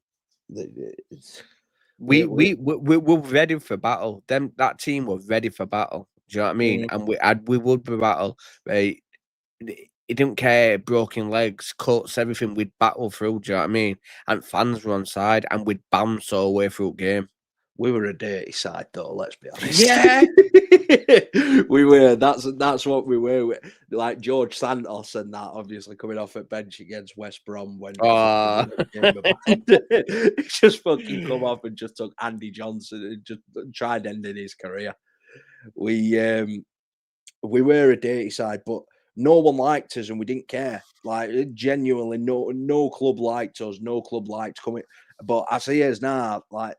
A lot of our fans were like, oh, we're humble. We try and get on with everybody. And do you know why that is, don't you? Because we have had the success and we have gone on that ride.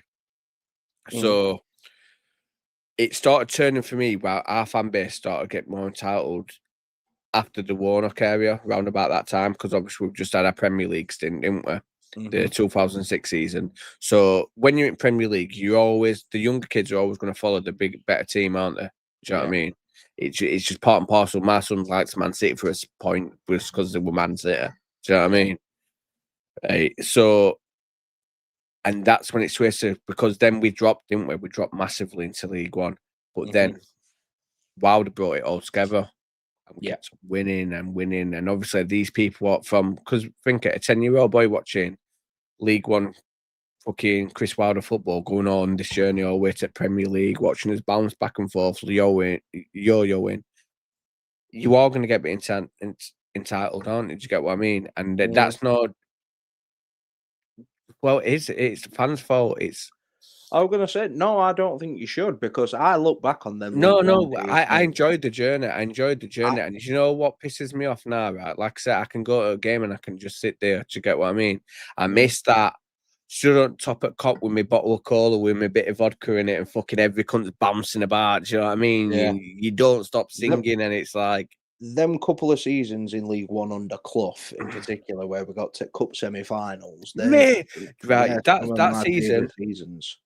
season under Clough when we played Charlton at Lane, fucking stunning as fuck. Mate, that is my favourite ever game I've ever gone to. So we had some ridiculously good games in that FA Cup run as well. We beat Forest. We beat Forest 2-1. We did Tottenham in League Cup, weren't it? Well, we lost to Tottenham in League Cup 2-2. Where's Shea Charles scored? Not Shea Charles. Shea Adams scored 2. We lost 1-0 at White Hart Lane. Ericsson scored a penalty, and Ericsson got. No, it weren't Ericsson that scored penalty. Who was it that scored penalty? You sure it weren't Ericsson? No, it weren't. Ericsson scored at Bramall Lane, didn't he? Yeah, he scored both. He scored that ridiculous free kick, and then he scored that other goal. Yeah. And then Shea Adams got both that night. Yeah, we ended up drawing 2-2, but we lost to him over the 2 legs. Yeah. Anyway, fucking regardless of that. Wait, Swindon game. Do you remember the Swindon game? You couldn't that was 5-4. That win. Yeah. 6-5 or whatever it was. 5-4. They did us at Lane. I remember Nathan Byrne picked it up. Yeah, fucking Nathan. We saved a penalty. Mark Howard saved a penalty that game. Yeah. I remember it in like 80th minute, weren't it? He picked ball up from fucking halfway line and just set off. And this is the right back. He just set off dribbling. He set off running. You know, when I'm sat watching it, I'm looking at Michael Doyle and all that, and no one's running to him. I'm like, what are you doing? But he was doing it all game, weren't it? Yeah. He fucking tore us into arsehole all game, Nathan Byrne. Yeah. I miss it. I mean, Mark McNulty and fucking Jose Baxter. Do you know what I mean? Jose Baxter were unbelievable at one point. He was really, really good. Were I loved his Charlie, didn't it, old lad? But we had some good players, mate. Like obviously Ched. Like, No, in that first season, we didn't have good players. We had decent League One players, didn't we? We had some good players, mate. We had Kevin McDonald, who were a high-end championship player. He should have been. Yeah, he shouldn't have been at us. No. Jamie Murphy. Jamie Murphy. Jamie Murphy runs, was unbelievable. Them runs he did. Jose Baxter probably would have been a championship player if he could fucking stop eating kebabs and sniffing Charlie all the time. But he had a lot of technical ability. Like a lot of people take piss out of him, but Chris Porter were a good striker. I don't care what anybody says. Chris Porter were a good striker. Porter scores were on the pitch. Chris Porter scored a lot of important goals for us. Yeah. Where did he went to Colchester after us, weren't it? Yeah, something like that. Do you know who else I liked? Ryan Flynn. I thought Ryan Flynn were a fucking battler, mate. Yeah, loved him. Him and then schoolgirl. We had Matt Lowton as well. Matt Lowton should have. Yeah, Burnley. Did he go Burnley? Villa. Oh, Villa. Yeah. Villa. Good player. I mean, from our academy, weren't he? Yeah. I think did he come through Chesterfield Academy in his early days and then come to us, or is he from Chesterfield and just come through? I think he's from Chesterfield and come through our academy. Yeah, but he were an unbelievable player. Do you know what player I was very disappointed with? Who I thought were going to be like the next breakout star for us. He kind of had a good first season and then he just went fucking Louis Reed. Yeah, Louis Reed were a good player. He were another one that was just like fat though, weren't he? He was just. I'm sure he's bald now. Yeah, we had some good like academy lads coming through at one point. We had Otis Khan. Otis Khan, I remember him. He ended up going on Ninja Warrior. He ended up doing well on there and all. Diego Girolamo. But he's another one that we're going to Juventus him. Yeah, the Juventus want him, AC Milan want him, all big Italian sides want him. Let me think. What else can I think of back then? Obviously, you know about my feelings about Ebanks Landell. Yeah, I know you liked him.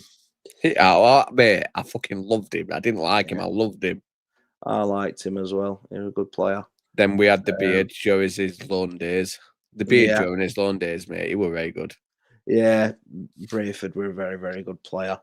Yeah, honestly, mate, I look back at that. Tony McMahon with his free kicks were ridiculous. I think he scored 2 free kicks in one game. I think he's like one of the only players that's ever done that for United, if I remember right.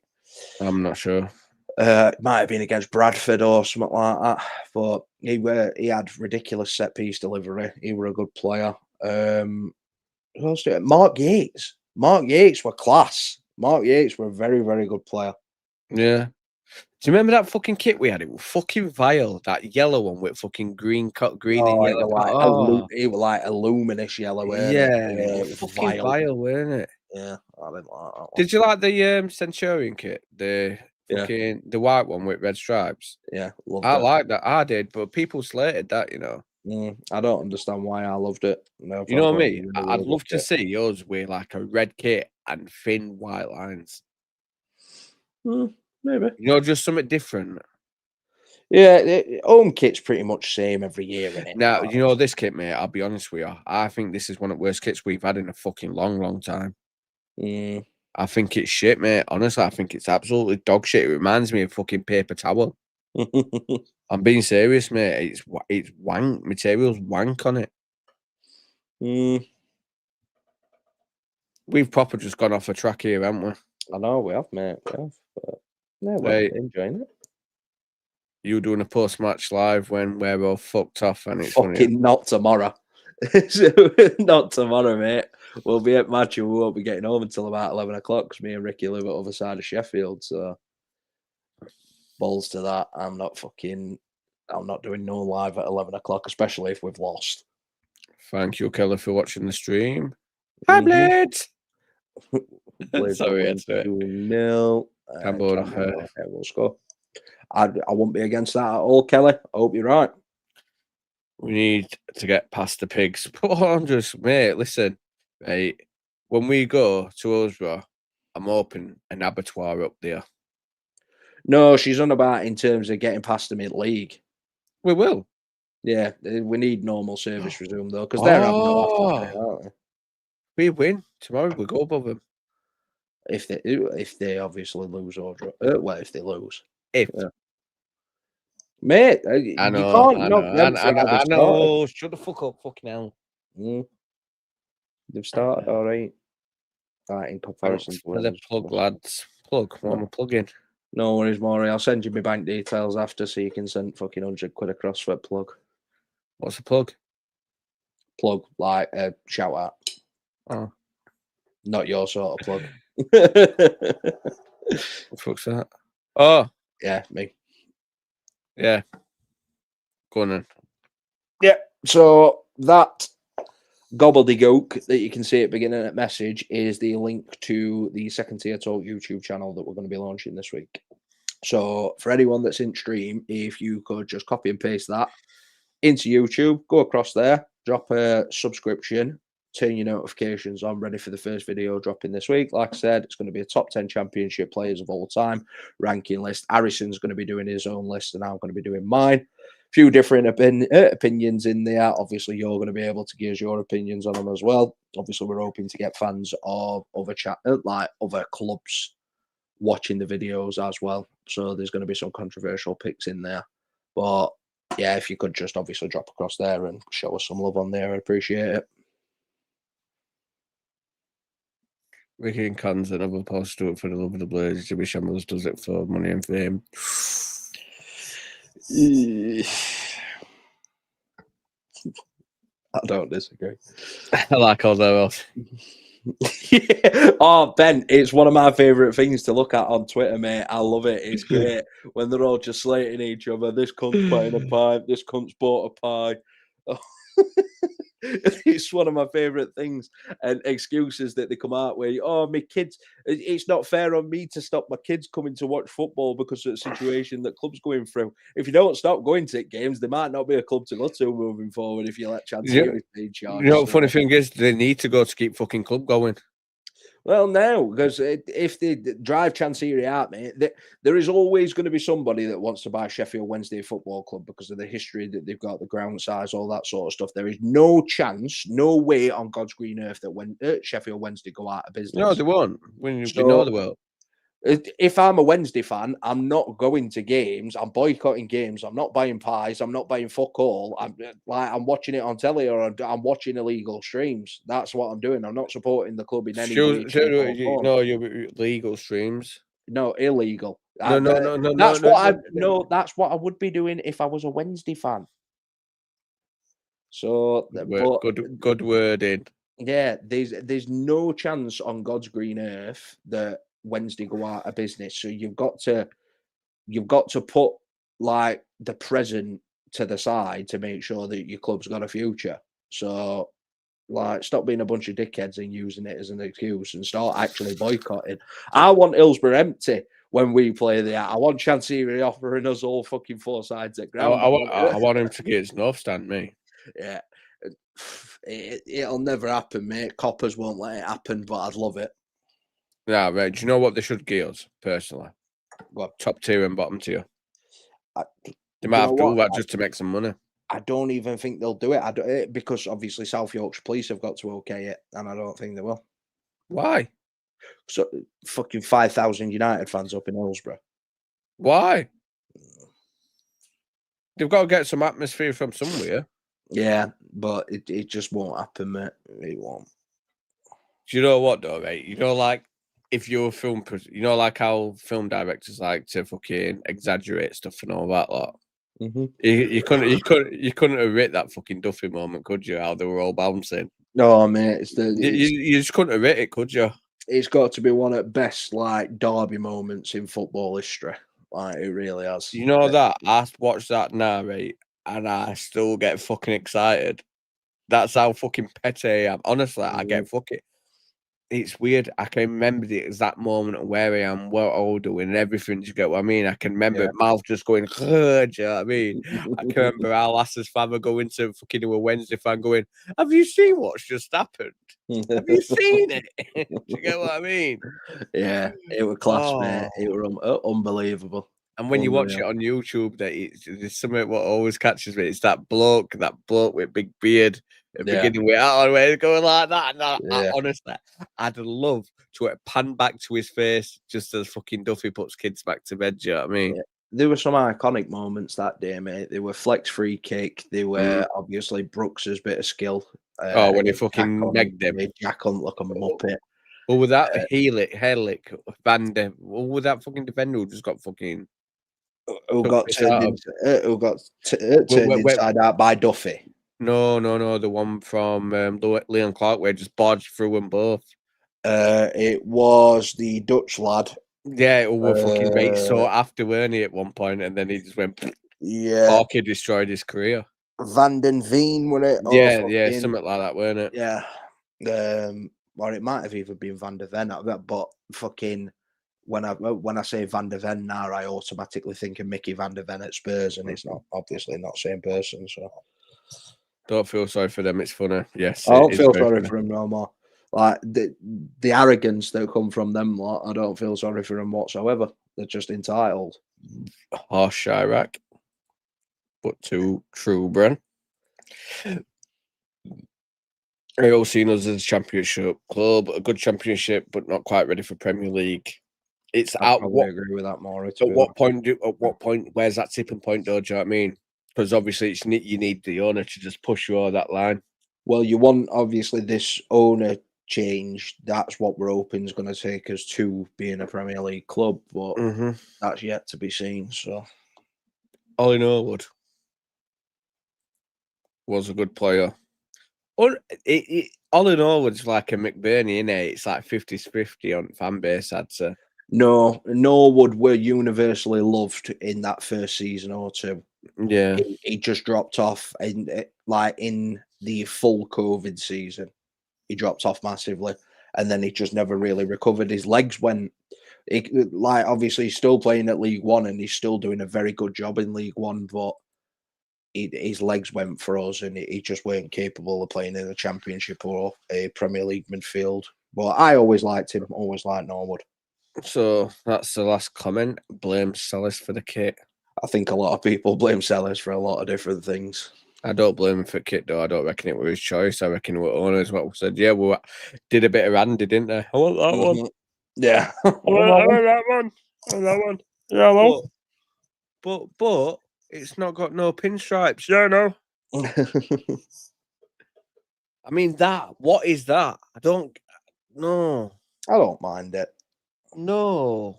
It's not great, but I've seen worse. Mate, it's one of the worst kit. Fucking the cost Sportif shirts were better than this shite. You know what I mean? Our Macron ones were better. Best kit store are Adidas ones. Honestly, people say it were templates and all that lot, but I don't give a flying fuck. I fucking loved them. I liked them all. Even that dog shit green one. Yeah, easily. But Bully's got the last comment.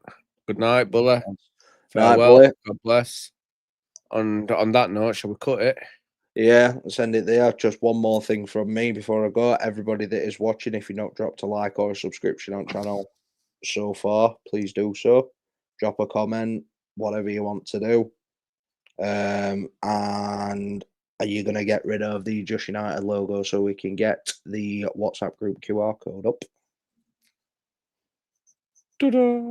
There we go. So if you look in the top right hand corner, we have got a QR code up there. If you want to scan that with your beautiful phone, that will take you to our WhatsApp group. But I've got a question. What happens if they're watching it on the phone? What do you mean? If they're watching the stream on the phone, how are they going to scan it? Well, if you've got YouTube Premium, it'll stay open. YouTube Premium, you can watch videos in background on your phone. No, you don't get what I'm saying. If you're watching it on your phone, how are you going to scan the QR code? If you've got YouTube Premium, you can click off and you can scan the barcode. If you haven't, then wait until after the stream. Yeah, well, I don't think I get you. No, I don't think I get you either. Right, so you're watching something on your phone, yeah? You're watching YouTube like this. How are you going to scan the barcode? It's on your screen already. Oh, fucking hell, I get you. Fucking hell. Well, stop being lazy bastards and fucking open a laptop up or open your TV up and watch it on there. Get you. Oh, Bully's just come up with a solution. Screenshot it. Wait for him. Oh, there you go. There you go. Oh, mate, fuck it. I'm so slow. It's too late. It's too late on it, Nate. I'm sat there, I'm like, what the fuck are you on about, you? Just Do you scan know it. what? Do you know what? Do you know what? I'm very happy about that one because it's all sort of way round. I know. Fucking Jesus Christ. My how the tables have turned. But yeah, if you want to go in fact, fuck no, don't go in group. Anyone that's in it, leave it. I've had enough. You don't mean that. Oh, I do. No, you don't. I do. No. Publicly admit you were lying then. Apologise for making me look like a sausage. And I will. You made me look like a sausage plenty of times. Oh no, I have. I look that You are much. a sausage. No, I'm not. You are. Any fucking more, mate, people are gonna start calling me fucking Richmond. But yeah, so your QR code. You can still get tired. Oh mate, I'm knackered. I am absolutely shattered. I'm ready for Yeah, I'm tired. I want to go to bed. See, I'm slouching more. Getting further and further into the chair. It's like it's like Bravo Lane, isn't it? Yeah. So for anyone that obviously does want to join, scan that QR code, get yourselves in. We've got plenty of people in there. We've got well over 100 members now. I think we've got about 110. So if you do want to join it, free of charge, we just talk bullshit, talk about games, pre-match, post-match, transfer information during the transfer windows. And yeah, that's pretty much everything from me, mate. Up the fucking blades. Up the blades. Up the blades.